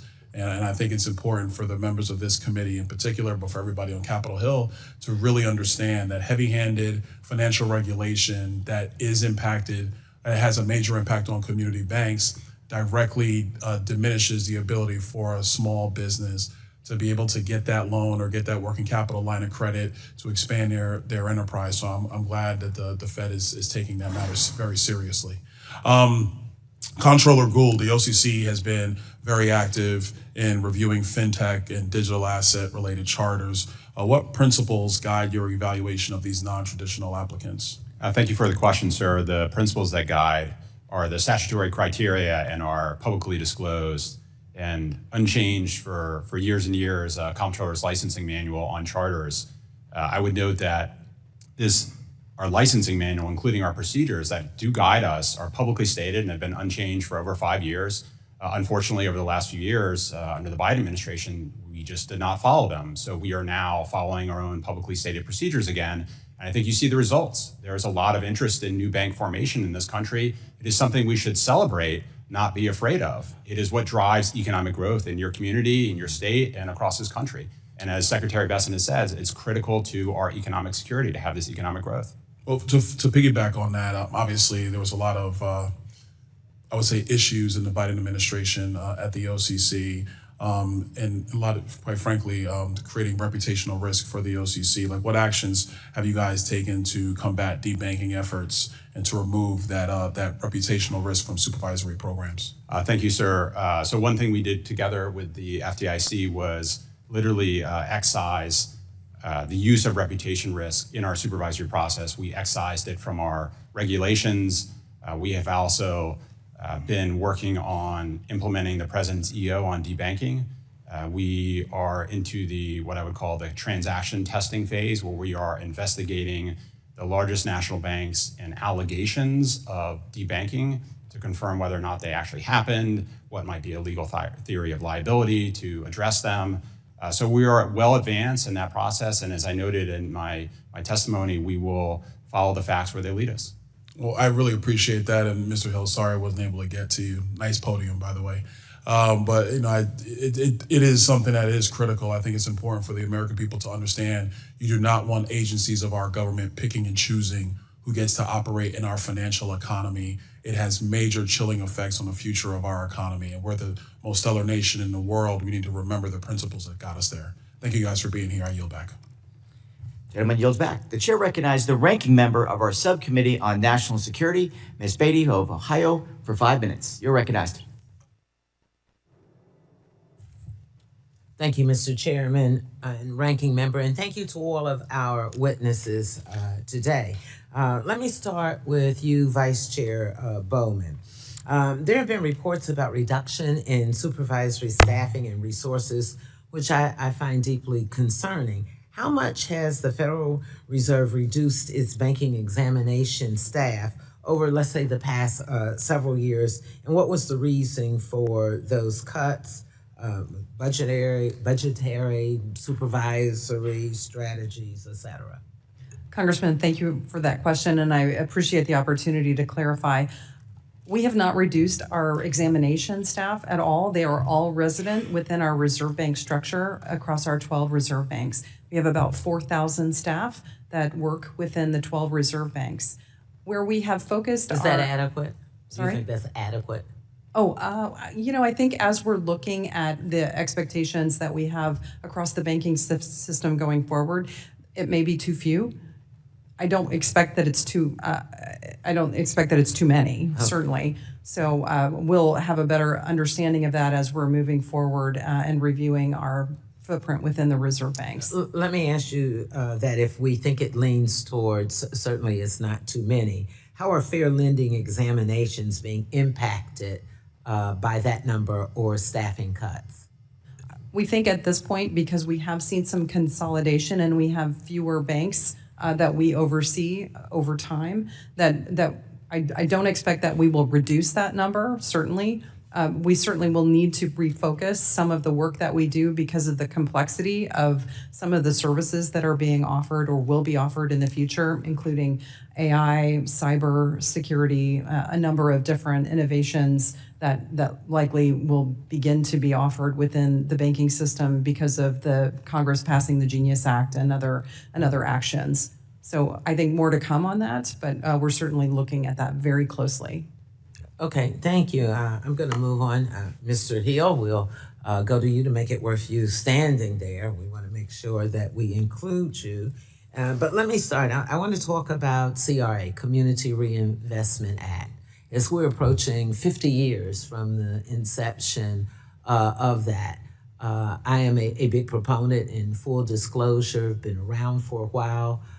Prior to being in Congress, working with financial institutions to make sure that is a standard, because as you know, it includes the community, an evaluation, for lack of a better word, process to make sure that financial institutions are making an investment. So Chairman Hill, last July, the agencies released a proposal to repeal the Community Reinvestment Act rule that was finalized in 2023 to revert back to the 1995 regulations, despite major changes in banking, as we know, over the last 3 decades that the 2023 rule addressed. Certainly we know Chairman Powell, then Chairman Powell, was very supportive, and he was an advocate of modernization or modernizing the rule. And so I've had a lot of time of working with folks like you, your predecessors, and he on that. So does your agency also said that you decided against undergoing a regulatory process to change the CRA regulations further? You want to talk about that in any way, Mr. Hill? Thank you for the question, Congresswoman. So as you know, the rule that was finalized in 2023 has never actually gone into effect. It was ruled by a federal court judge to have exceeded the statutory authorities. The proposal that was issued last summer would codify rescinding that rule and reverting back to the 1995 rule, which has been in effect throughout this period. We have been evaluating a range of possible options for next steps, which includes both finalizing the proposal from last summer, but also considering other options for proactive reforms. And that's something that we continue to consider and I think are likely to decide on a path in the near future. Does that mean that I could assume that you're not in favor of keeping the regulations the same? I mean, come on, it's 2026, that we're gonna stay with 1995? That can be a yes or no, because my time's gone right. I think we recognize that there are a lot of flaws in the 1995 rule, and so considering options for a new approach are things we're considering. Thank you, and thank you, Mr. Chairman. I yield back. Chairwoman yields. The chair recognizes the gentleman from North Carolina, Mr. Moore, for 5 minutes. Thank you, Mr. Chairman. You know, in the last administration, prudential regulation drifted away from its core statutory mission of protecting safety and soundness towards subjective judgments and political priorities. That shift has caused created unnecessary uncertainty and imposed disproportionate burdens on the community and mid-sized institutions that drive credit formation. We're now working to revive that principle of regulatory tailoring because requirements should match an institution's actual risk profile. Comptroller Gould, the OCC has proposed reducing exam frequency for smaller banks. The House has also passed a bill that I sponsored, the Trust Act, which would raise the consolidated asset threshold for well-managed community banks that qualify for an 18-month exam cycle from $3 billion to $6 billion. How do you think that will improve the capacity without compromising safety and soundness? Well, sir, first, thank you for your efforts on the legislative front. Obviously, we can do what we can on the regulatory side to make some of these changes, but you can make them permanent. So thank you for your willingness to push that. I think the reality is simply that as we've seen, particularly post 2008, a lot of the burdens of the post-2008 crisis regulatory and supervisory framework fell disproportionately on smaller banks, really imperiling their business models. And so anything we can do to kind of alleviate that, and I think anything you can do through statute would be well taken by those banks. The reality is that, I think that we have been, at least at the OCC, have not been allocating our examiner resources in all cases that is in a way that is proportionate to the risks presented by the actual banks, particularly smaller banks. So I think you're again, I'm not familiar with all the details of your bill, sir, and happy to look at it and get back to you, but I think it sounds like what your bill would do would help us kind of constrain that. Great. One-size-all regulation has really distorted competition and discouraged institutions from growing past these arbitrary thresholds. Recognizing this need, the committee also passed the TIER Act to update the statutory tailoring thresholds and require federal banking agencies to periodically review and adjust the non-statutory thresholds as well. Vice Chairman Bowman, you've emphasized the need to strengthen tailoring across categories 2, 3, and 4. What specific changes is the Fed considering to ensure mid-sized and regional banks are not subjected to capital and liquidity requirements that exceed their actual risk? Well, thank you very much for that question. And as we very thoughtfully considered those thresholds within the capital rules that we introduced back in March, one, we're looking forward to comments to see if we've got the balance right on how we're applying the standardized approach to the non-GSIBs throughout the banking system. But we're also approaching the way that we're thinking about applying applications beyond capital as we're looking at asset thresholds throughout the entirety of the banking system. That would include the larger banks as well as the smallest banks. Very good. Tailoring just isn't a bank issue. Chairman Hopman, what steps is the NCUA taking to ensure regulatory tailoring for rapidly growing credit unions that may not resemble traditional models? Sorry. Just in the past year and a half, we've done a true top-to-bottom review of a lot of regulations, some of which were outdated, some of which were counter to each other or redundant.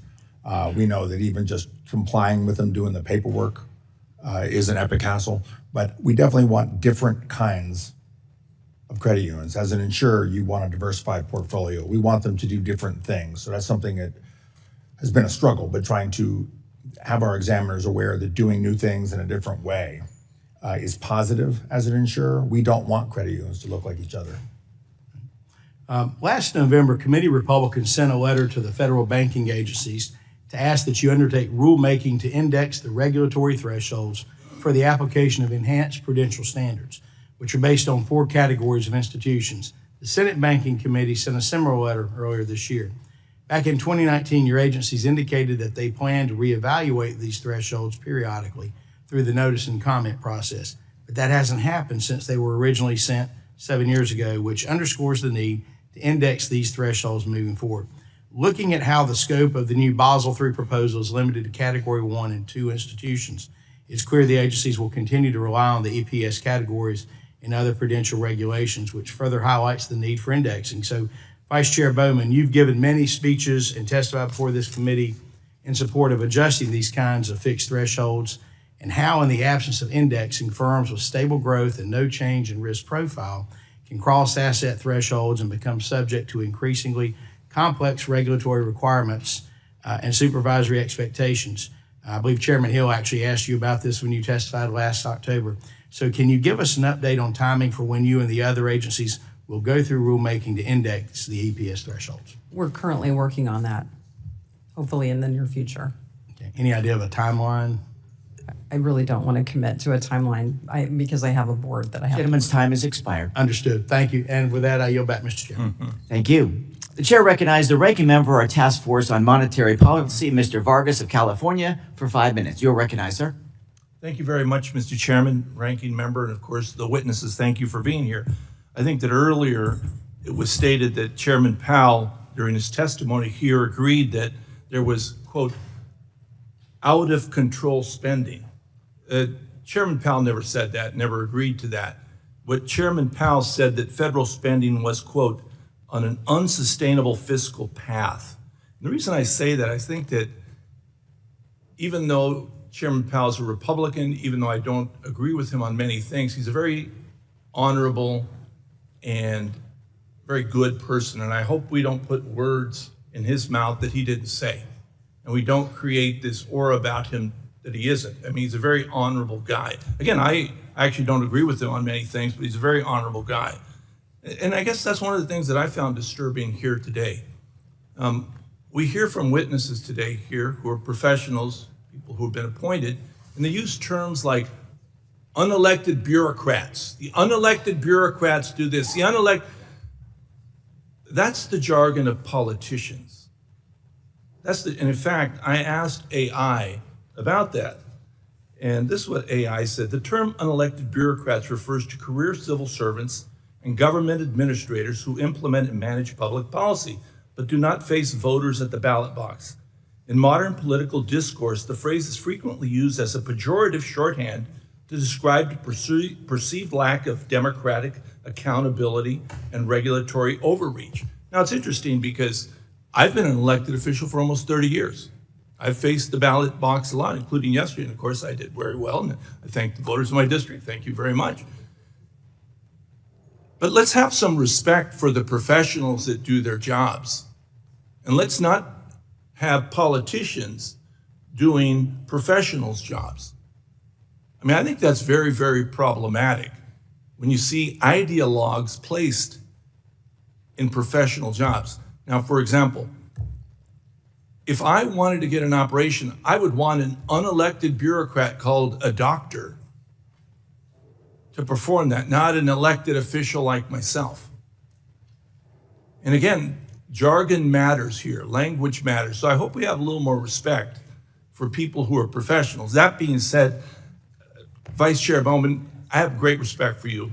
Don't always agree with you either, but I do want to ask you about private credit. I'd ask this. Banks have significantly increased their involvement in the non-bank private lending arena, which has led to some concern about spillover contagion and risk posed by the strong interconnectedness within our economy. In an analysis the Fed staff published in May of last year, they wrote, the lack of transparency and understanding the interconnectedness between private credit and the rest of the financial system makes it difficult to assess implications for systemic vulnerabilities. Now, could you comment on that? Because I do have some concern about that. There's some gap in data. What have you been able to do, or what are you looking at? So this is an important issue that we've been looking very deeply into and trying to work with our regulated financial institutions to get a better sense of what the bank investment is into the private credit space. And since it's quite opaque, it's difficult to know. We have seen a rise in the investment from banks into NBFIs in particular, but it's been very difficult for us to have a clear understanding of where those funds have been flowing. Earlier actually last month, we introduced a data collection to assist our ability at the Federal Reserve through our supervisory work to understand exactly where those investments are going outside of the banking system into the NBFI space that will allow us to better understand and see more transparently how bank funding is being used within the non-bank space, particularly private credit. Do we have concerns, though, of where it is today? I mean, is this going to pose a problem? Because the numbers are big. Right. Well, I gave a speech about this at Stanford a few weeks ago, where it's a very small proportion of the lending categories within the banking system, but it is something that we need to know more about because it's very opaque, and which is exactly why we're asking for more information from our regulated institutions. Okay, thank you very much. And again, Mr. Chairman, I hope that, again, professionals use professional language instead of political language. Let the politicians be the politicians. You guys be the professionals. Thank you very much. And with that, I yield back. And the gentleman yields. The chair recognizes the chair of the House Republican Conference, Mrs. McQueen of Michigan, for 5 minutes. Well, thank you. Thank you all for being here. Appreciate your time. I want to talk a little bit about debanking, which is very concerning for me. For years and years, we heard horror stories about how regulators have pressured banks into cutting off businesses with industries that liberals don't like. Let me give you a couple facts. First, it was Operation Checkpoint, where Obama administration tried to pressure banks into not doing business with firearm dealers. Then the Biden administration launched Operation Checkpoint 2.0, where they pressured banks to pause services with cryptocurrency companies. Even the First Lady and the President's own son got denied a bank account. Extremely concerning for me.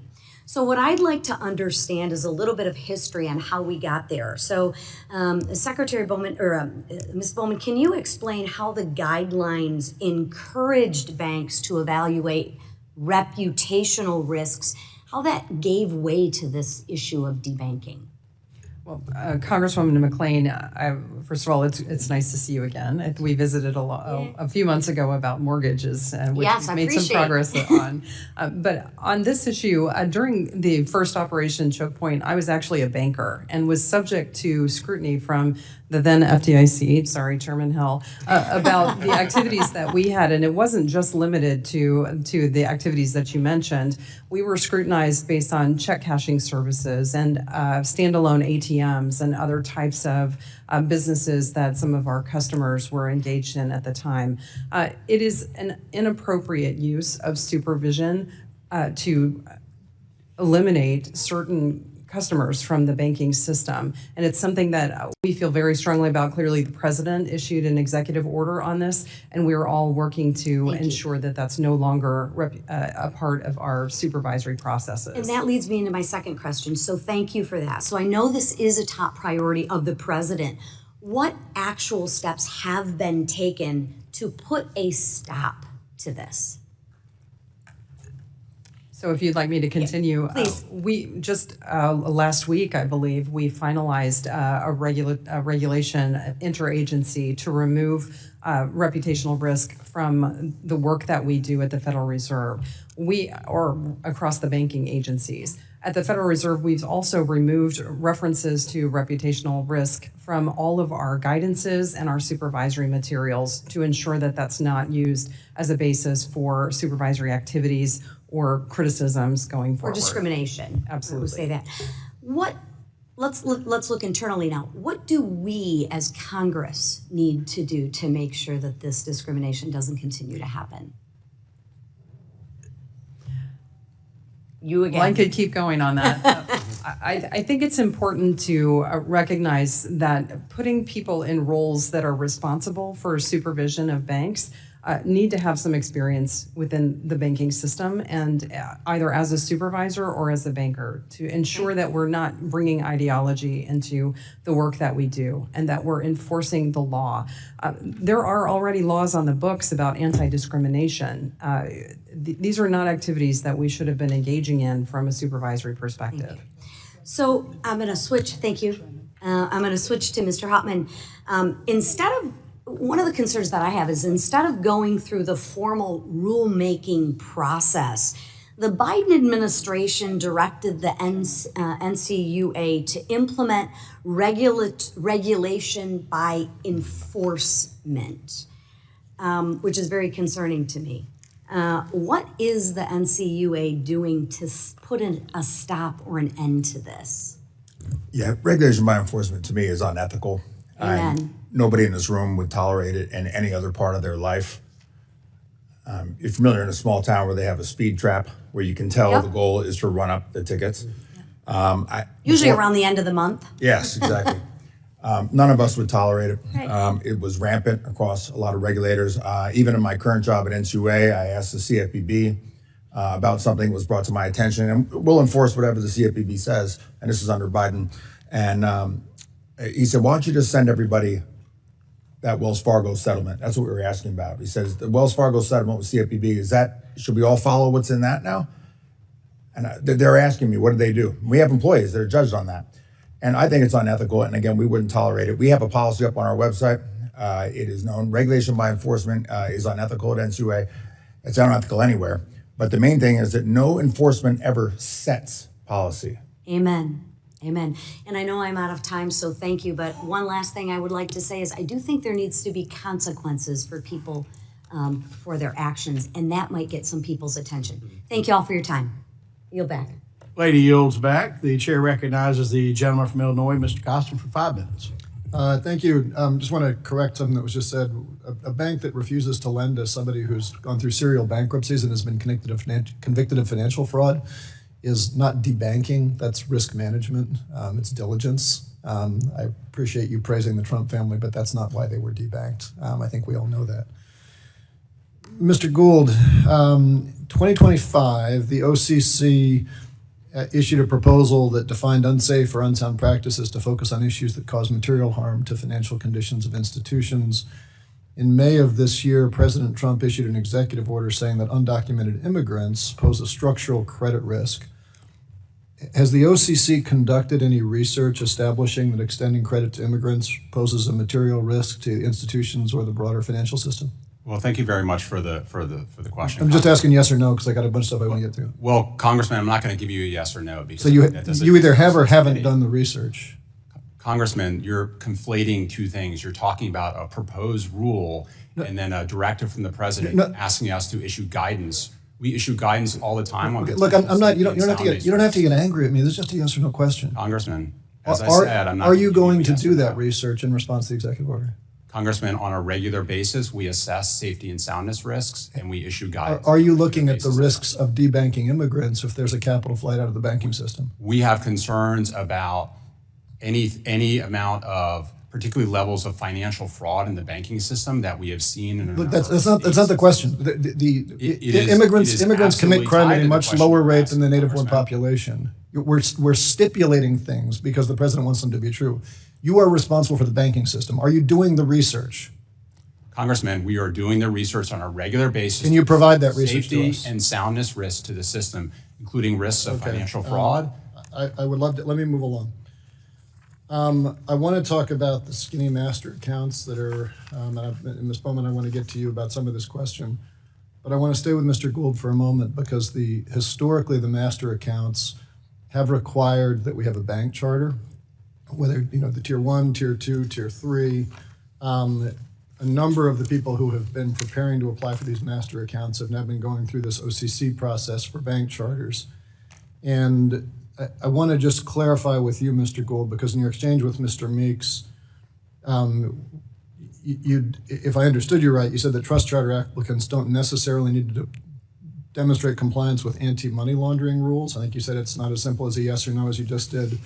But the OCC's chartering guidance specifically says that trust applicants must outline an AML compliance program. So do you want to correct what you said to Mr. Meeks, or are you suggesting that you can get an OCC charter without? Congressman, if you'll give me a moment to explain to you what's in our Comptroller's licensing manual, we have a 2-phase process to chartering a bank. Before a bank opens its doors for business, it obviously has to have an operational BSA AML compliance program. But in the first phase, that is the phase where we determine whether or not we're going to issue a preliminary conditional approval or not, and at which it has not actually opened for business and is not ready to open for business. A bank does not, by definition, that's in formation, need to have a BSA AML compliance program. We give them that second phase to develop. Well, so here's the issue, and I want to get to Ms. Bowman. The work your panel specifically has done here in refocusing supervision on real risk, tailoring regulations to size and complexity, and ending Operation Choke Point 2.0 is exactly what our communities need. And I appreciate you guys all leading forward on this. I spent most of my career as an intelligence officer, so I'll be very direct. AML modernization, it's long overdue. Every year, financial institutions file more than 4 million suspicious activities reports, or SARs, 20 million currency transaction reports, yet fewer than 1% of these SARs has led to an investigation, and only 5% of the CTRs are ever accessed by law enforcement. I think we all see the result of this. That is millions of reports, billions of compliance costs, and very little actionable intelligence to be able to go after. I would offer we need to be shifting quantity for quality in this area. In April, a joint AML-CFT proposed rule was a meaningful step forward, but real reform requires enforcement that evolves alongside the rules.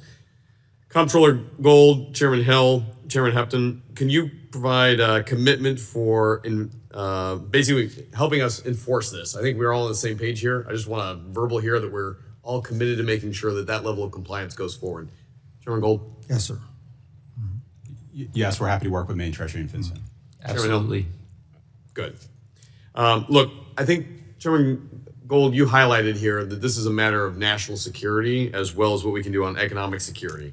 The specific changes would allow a community institution to redirect compliance resources towards identifying genuine threats and bad actors.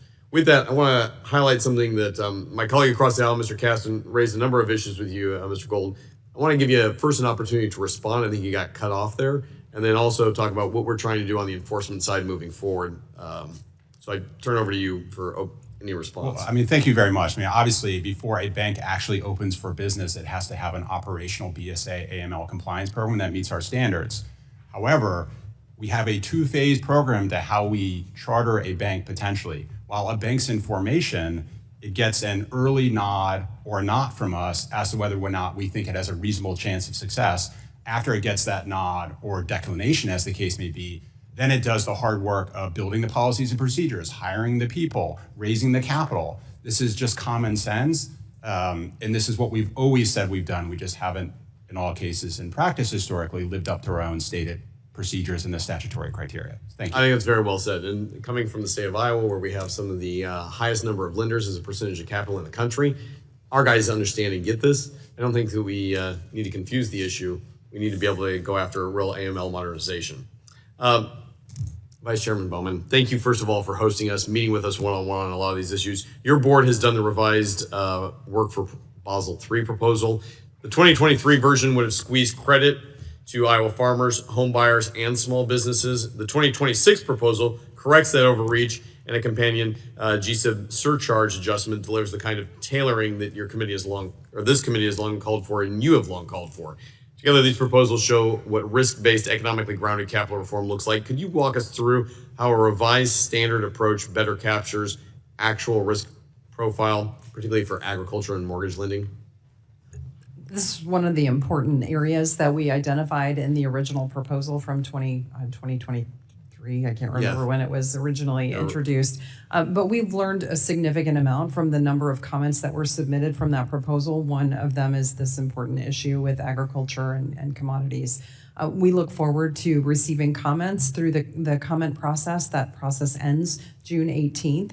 And hopefully we've gotten the balance right in this proposal, but we look forward to understanding if it needs improvement or if we've aligned it correctly. Very good. Thank you, Chairman. Thanks. Mr. Chair, I'd just like to take a brief moment of personal privilege in my last 30 seconds here to say that tragically, I'm going to be losing one of our top staffers. Ms. Caroline Sayers is headed off to work for Ms. McLean. She has been a leader here in the committee on leading more bills than anyone else other than you, Mr. Chair. And so we're thrilled that Ms. Sayers is going to stay with us on financial services. But Caroline, we wish you a lot of luck. Thank you for everything you've done for the folks of Iowa back home, and good luck in your next mission. Team, thank you for being here today. Appreciate it. Gentleman yields back. Chair recognizes the gentlewoman from Michigan, Ms. Tlaib, for 5 minutes. Thank you so much, Chairman. Vice Chair Bowman, Bloomberg and REUTERS had reported in April that you met with big bank CEOs. Is that correct? I'm sorry, I didn't understand what you said. Bloomberg and REUTERS had reported in April that you met with big bank CEOs like including JP Morgan Chase and Goldman Sachs to direct their commenting strategy with Basel Bank. I frequently meet with CEOs of all You met sizes with of them in institutions. Yes, I meet with a number of institutions. Well, this is important because I want people to know about their comments Yeah. for the rule. Okay, Our well, comment process is open until reclaiming my time. 1 second. I'm trying to explain to the public that you meeting with them is actually could be unlawful. I would like to submit for the Actually, record that's not accurate. HBO They're versus supervised FCC, institutions. We meet court with case them for regularly. the record. Without objection. It's Thank our you. responsibility Bank to capital meet with is the CEOs of cushion our that I know, but let me regulated finish. Let me explain institutions. myself. I said I think it could be unlawful, so I'm just going to explain myself. Okay, I don't, but it's. I mean, if you were a resident of mine and you know that you met with the big banks, and right now it was reported that it was around commenting strategy regarding Basel Bank, you can say no. That's fine. Now, public commenting process is to promote transparency, to gather outside expertise and information. The purpose is not for regulators to increase their influence and manipulate the process. That's why HBO versus FCC is important here in the case law. In there, it says, quote, 1977 case, DC court ruled that once a proposed rule has been noticed, which it was,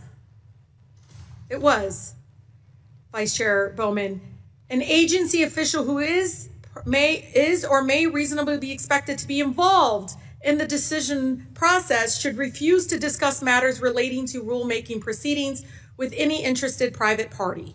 So that's what I put into the record. I just want to notice that I believe there are some, concerns in regards to that. And I'll have you comment in a minute.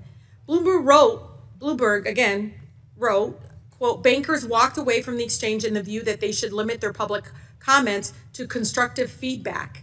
That's what they came out of that meeting with you with. Again, that was reported in April 23rd, 2006, and I would like to submit that for the record, the Bloomberg article. Without objection. Thank you. Consider all comments. Will you constructive commit feedback. releasing your calendar and meeting logs to the public, Vice Chair Bowman? I'm sorry, could you repeat that? Will you commit to releasing your calendar and meeting logs to the public? We're responsive to FOIA requests. Oh, you want me to file FOIA? Would you like me to file FOIA? If you'd like access to material from the Federal Reserve, that's generally. So the meeting did happen, at least you acknowledge that. I'm not sure what meeting you're referring to. I am referring to the meeting. Like I said, I meet with bank CEOs I'm referring to the all the meeting. time. In April, you met in April 2026. Did you meet with JP Morgan Chase and Goldman Sachs, yes or no? Most likely, yes. Yes, you did. You actually acknowledged earlier you did. I don't know if you realized that. I meet with bank CEOs on a regular basis. I know, but I'm just trying to explain to the public and educate them that these are not an appropriate meeting. Process, it's my responsibility as the oversight. Vice Chair Bowman, I'm not the one who ran to Bloomberg and told him that somebody told them to have constructive feedback. I think if you've ever read a Bloomberg article, you'd know that they're not always accurate. It doesn't matter. In fact, look at the court rarely record, accurate, follow the law. particularly those reporters. Vice Chair Bowman, turning to related concerns, Section 171 of the Dodd-Frank Act, also known as Collins Amendment. Smile all you want. People don't trust that kind of stuff.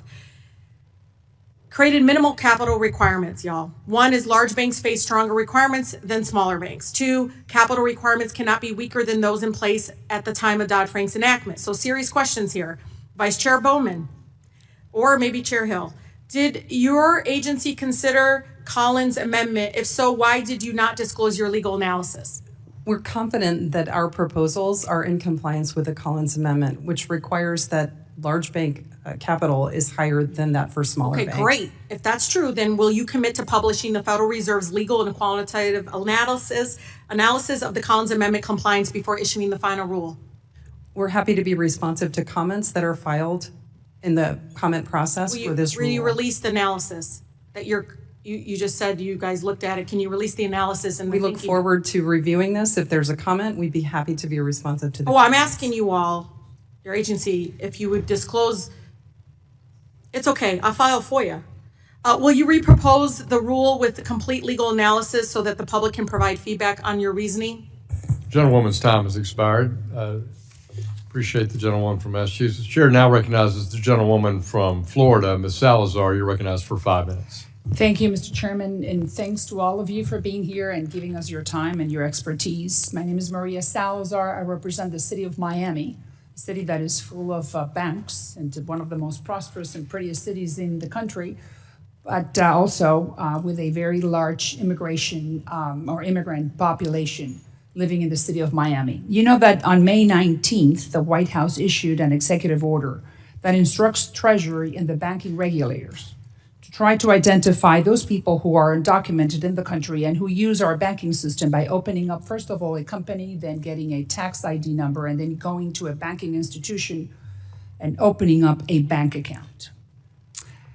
I do not always agree with the White House immigration policies established by this administration. Sometimes I do, sometimes I don't. But I believe that in this case, this new directive could be damaging to the average American citizen. And that's one of the questions that I want to pose to you. Republicans, we stand for less regulation, less paperwork, less hurdle to do business. So, Mr. Gould, thank you for being here and for answering our questions. In other words, do you believe, and tell me what's your personal opinion, that by having this directive coming from the White House, you may be then turning into a CVP agent, not only a banking regulator? What's your opinion on that? Thank you for the question. Sure. And with respect, I think your concerns are overblown. They are overblown? Overblown, yes. Okay, and tell me why. I'd be happy to tell you why. As a supervisor of the U.S. banking system, I expect it not to be used to facilitate illegal activities, whether it be financial fraud or money laundering or anything of that nature. That is a long-standing obligation that we impose on banks. And I think it is an expectation that every American citizen has of its U.S. banking system that it not be used for these things. As we've seen, fraud is so rampant in this country, particularly in certain states and localities, the president actually had to convene a task force to address financial fraud. And I agree with you in that regard that the banking institution cannot be used by others who are not American. But then reality could be, theory may not be practice. How can you make sure that the average American will not be affected by now establishing another layer of regulation? Well, ma'am, a couple of things. Obviously, we at the OCC are certainly sensitive to regulatory burden in this area, as we are in all other areas. The OCC and Financial Crimes Enforcement Network and the federal banking agencies more generally expect banks to know their customers. That is an existing and longstanding statutory and regulatory obligation. Banks have flexibility in the documentation that they use to establish the identities of their customers. So we look forward to working with banks of all sizes to make sure that they continue to have flexibility to know their customers for these purposes. But don't you think that flexibility, that obviously the banking sector does not want any type of issues with the government? Let's put it, I mean, you guys want to follow, or the banks want to follow what the new laws are. So if I ask you, how much money will this be costing you? How many more individuals or regulators you would have to be hiring, or compliance agents, I should say, in order to satisfy the regulators' desires? I mean, it's more money, it's more paperwork. That's the bottom line. Am I right or wrong? Well, again, I think it depends upon how banks are going to establish compliance with guidance that we have yet to even issue.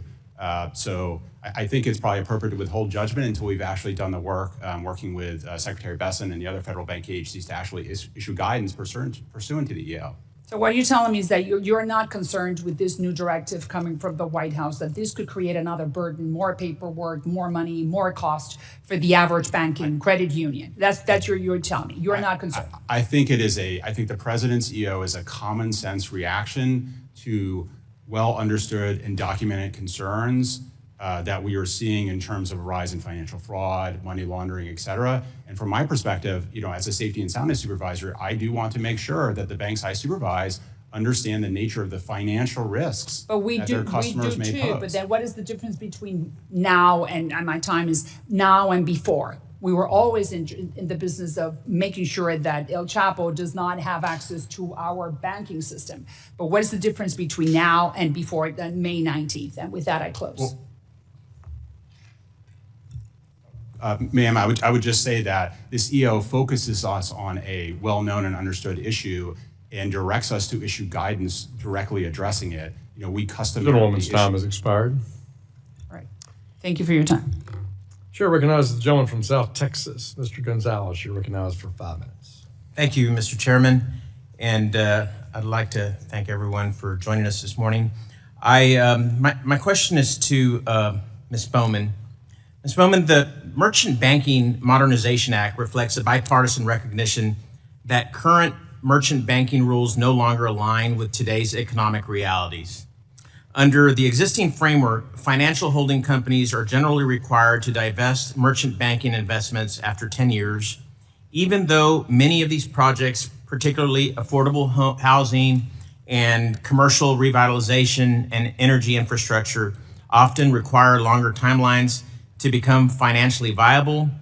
Rising interest rates, inflation, labor shortages, and supply chain disruptions have only extended development timelines further. This legislation received bipartisan support in the House Financial Services Committee, and the flexibility would help facilitate long-term investments in projects critical to economic growth and community development. Do you, ma'am, believe the Federal Reserve should consider providing more consistent flexibility around merchant banking holding periods rather than relying on a case-by-case extension to better support these long-term investments? Well, thank you for bringing up this important issue. I appreciate your concerns and would be happy to take a closer look at your bill and perhaps have a conversation with you about ways that we could consider addressing your concerns. Thank you. I would like to do that. Thank you. My next question is for Mr. Hopman. Mr. Hopman, thank you for joining us. I want to take a moment to highlight the critical role critical unions play in South Texas, where they provide access to credit for veterans, small business owners, and working families who might otherwise be left behind as a traditional banking system. As someone who has proudly championed this work, I'm honored to lead HR 507, the Veterans Member Business Loan Act, HR 1791, the Increasing Credit Union Lending for Business Growth Act, and HR 7647, More Opportunities for Homeownership Act, alongside my friend, Congressman Brian Fitzpatrick. These bills are about empowering credit unions to responsibly support local economies while maintaining strong protections for their members. My question would be, without asking you to weigh in on any specific legislation, do you believe carefully tailored lending flexibilities for groups like veteran first-time homebuyers and small businesses can be implemented consistent with safety soundness? And can responsible, well-underwritten community lending strengthen both credit unions and local economies, the local economies they serve? As a general matter, yes. Yes, that is true. We want to be a country that has every niche covered. I was probably well into my 30s before I realized how unique this country was, with having so many small depository institutions that serve various niches, including veterans, including immigrant groups, including various industries. We don't want to be like Australia, which has 4 banks for the whole country, or Canada, which has 6. We want to have all of these niches that are stable. And I think we're a better, more prosperous country because we do have banks that know soybeans and credit unions that know the Broadway industry in New York, for example. So we want to have every nook and cranny of this country covered with a financial institution that meets its needs. Thank you. I agree with that. Thank you, and I yield back. Gentleman yields back. The chair recognizes the chairwoman who chairs our Capital Markets Subcommittee, Ms. Wagner. You're recognized for 5 minutes. Thank you, Mr. Chairman. U.S. banks play an essential role in our capital markets, not just as lenders, but as securities underwriters, liquidity providers, and through other market-making activities. These institutions keep capital flowing and help ensure that borrowing costs are stable for families and businesses across the country, including my home state of Missouri. When the original 2023 Basel III Endgame proposal was released, many of us raised alarms that significant increases in capital requirements would have had drastic consequences for everyday Americans.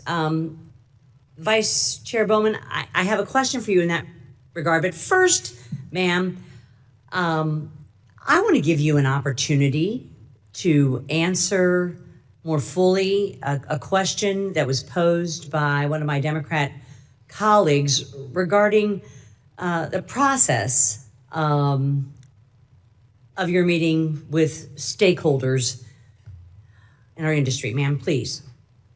It's entirely appropriate for people from the prudential regulators to meet with stakeholders even when a proposal has been introduced or published for comment. There is a disclosure process that's required to say that there essentially a high-level view. A disclosure process is? It's just a reporting, essentially. We say that Right. there was a conversation and with which stakeholders. It's entirely appropriate for us to do that. I can't imagine anyone trying to impugn your integrity, ma'am. Thank you. We hold you in the highest regard. We also meet with such stakeholders and others in this industry as we do our thoughtful deliberations. So I wanted to give you an opportunity to respond to that. Thank you. I appreciate it. Now, moving back to the new Basel III proposal. You've said the goal is to ensure that each requirement, quote, aligns with risk, achieves its intended purpose, and avoids creating unintended outcomes. How does this revised proposal strike the right balance of ensuring the resilience of the banking system while also mitigating any negative impact on U.S. capital markets? As you know, our proposal has been published. It was published in March, and our comment period ends in June on the 18th. We look forward to feedback on whether or not we've struck the right balance, especially with respect to capital markets. They're critically important to the U.S. economy and its functioning, and we want to make sure that nothing we do is impairing their ability to serve their customers and the U.S. economy. Great. Well, thank you very much. Thank you. One of the central arguments behind my bipartisan Invest Act is that capital for early stage companies is too concentrated in a handful of coastal cities. This leaves entrepreneurs in places like Missouri's 2nd Congressional District without access to the financing that they need to get off the ground and scale up. Bank lending to early stage companies, commonly referred to as venture lending, is an important piece of that puzzle. For entrepreneurs in places like St. Louis, a venture loan from a local bank can be the difference between literally a company growing into a thriving business or not. Update was necessary. Yes, ma'am. So our prior guidance treated too often so-called venture loans as non-pass at origination, which means that very few banks are going to make loans that are classified in that negative way at origination, which of course dried up the venture lending industry and the small businesses that depend upon them. So we rescinded that guidance to replace it with what I would view as more common sense approach. I agree. Much more common sense approach. I thank you for your answer. My time is expiring, and I yield back to the chair. Gentlewoman yields back. The gentleman from New York, Mr. Torres, you're recognized for 5 minutes. Thank you, Mr. Chair. On March 9th, 2023, Silicon Valley Bank saw $42 billion in withdrawals in a single day, 1/4 of the bank's total deposits. In a world where deposits can flee a bank at the click of a button, the Fed's slow-moving discount window can no longer keep pace with a fast-moving financial system. A Federal Reserve without an effective discount window is a little like a hospital without an effective emergency room. Imagine calling 911 and no one responding, or imagine calling 911 and indefinitely being put on hold. That seems to be the experience of the Fed's discount window. Vice Chair Bowman, the Federal Reserve has 12 reserve banks, each operating its own discount window. Do all 12 reserve banks have identical procedures? They do not. Do all 12 reserve banks maintain identical operating hours? I'm not aware specifically, but it's up to the Reserve Bank to post their operating hours. In the 3 years since the SVB collapse, has the Federal Reserve undertaken any effort to standardize discount window operations across the system? I'm not aware of efforts to standardize the approach. I am aware of efforts to try to modernize the infrastructure. Have those efforts succeeded? I think we should probably ask the banking system whether they've succeeded. My frustration is the greatest problem is not that the Fed is failing to modernize the discount window. The greatest problem, as far as I can tell, is that the Fed is not even trying. Do you have direct jurisdiction over? I do not. Okay. If you did, how long would it take you to fix it? I think we have had conversations internally about how long it might take us to resolve that, and we think it would be a period of months. And yet it's been 3 years since SVB. Correct. So I think the American people have a right to be frustrated by the Fed's failure to modernize and standardize the discount window.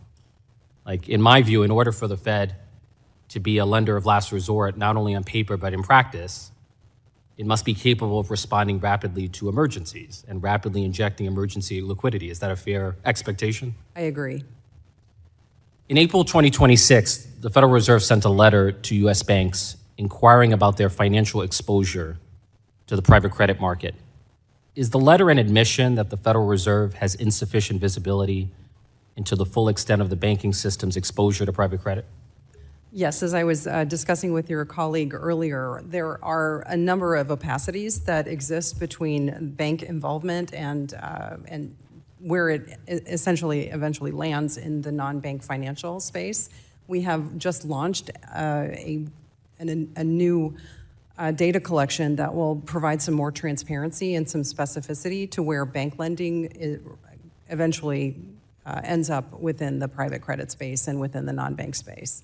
We hope that that will provide us with a much better view on where the vulnerabilities might lie. And in your view, what is the nature of the challenge confronting private credit? Do you think of it as a problem with liquidity, or is there evidence of a deeper problem with credit quality? How do you think about the nature of the problem? Well, I think private credit is a very important service. I think, unfortunately, since the financial crisis back in the 2008-2009 period, some of the restrictions that were put in place on banking activity kept them from being able to directly fund activities that have now migrated outside of the regulated banking space and into a more opaque market of non-bank financial institutions. So what we're trying to do with some of the capital rules, especially with Basel III, was to bring some of that activity back into the banking system so that we have a much better view and an ability to supervise that activity.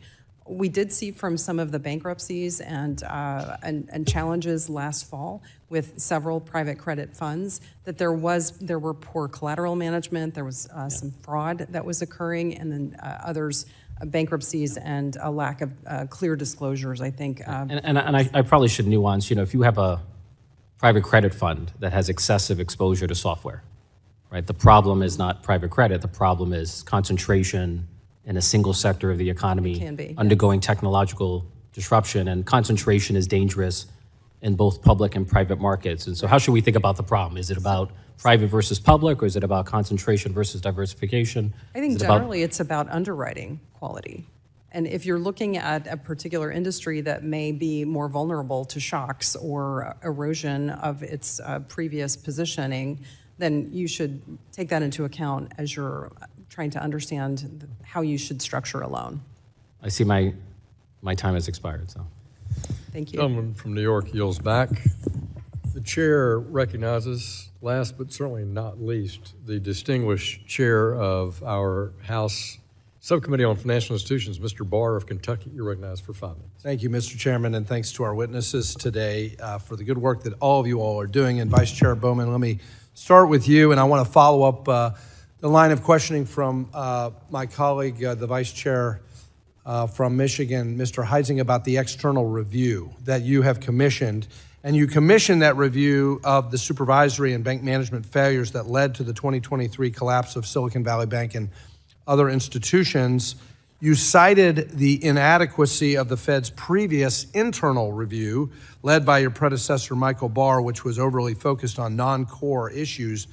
The question I have is the consultant that you hired to conduct that external independent review, are they receiving the cooperation that they are owed by the regulators at the Fed?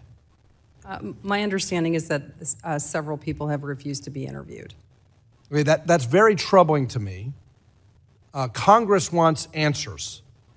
We need, in a bipartisan way, this committee deserves answers, objective answers, about what were the true supervisory and bank management failures that led to the collapse of those institutions and the subsequent run on deposits. So just to confirm, you're telling me that regulators at the Fed have not been sufficiently responsive to the consultant's requests? At this point, as far as I know, yes. Okay. Well, let it be known at the Federal Reserve that Congress expects compliance with all requests from this consultant. That is our intention, and we applaud you for commissioning an independent external review of the supervisory failures that led to the collapse of Silicon Valley Bank, especially at the San Francisco Fed. Let me move on to the importance of tailoring regulations. Vice Chair Bowman, when you last testified before this committee, you emphasized that indexing thresholds is critical especially for community banks. That concern is one of the reasons why I introduced the Community Bank Regulatory Tailoring Act earlier this year. That bill updates outdated regulatory thresholds for community banks to reflect nominal GDP growth, preventing community banks and credit unions from facing higher regulatory burdens solely due to inflation and economic growth.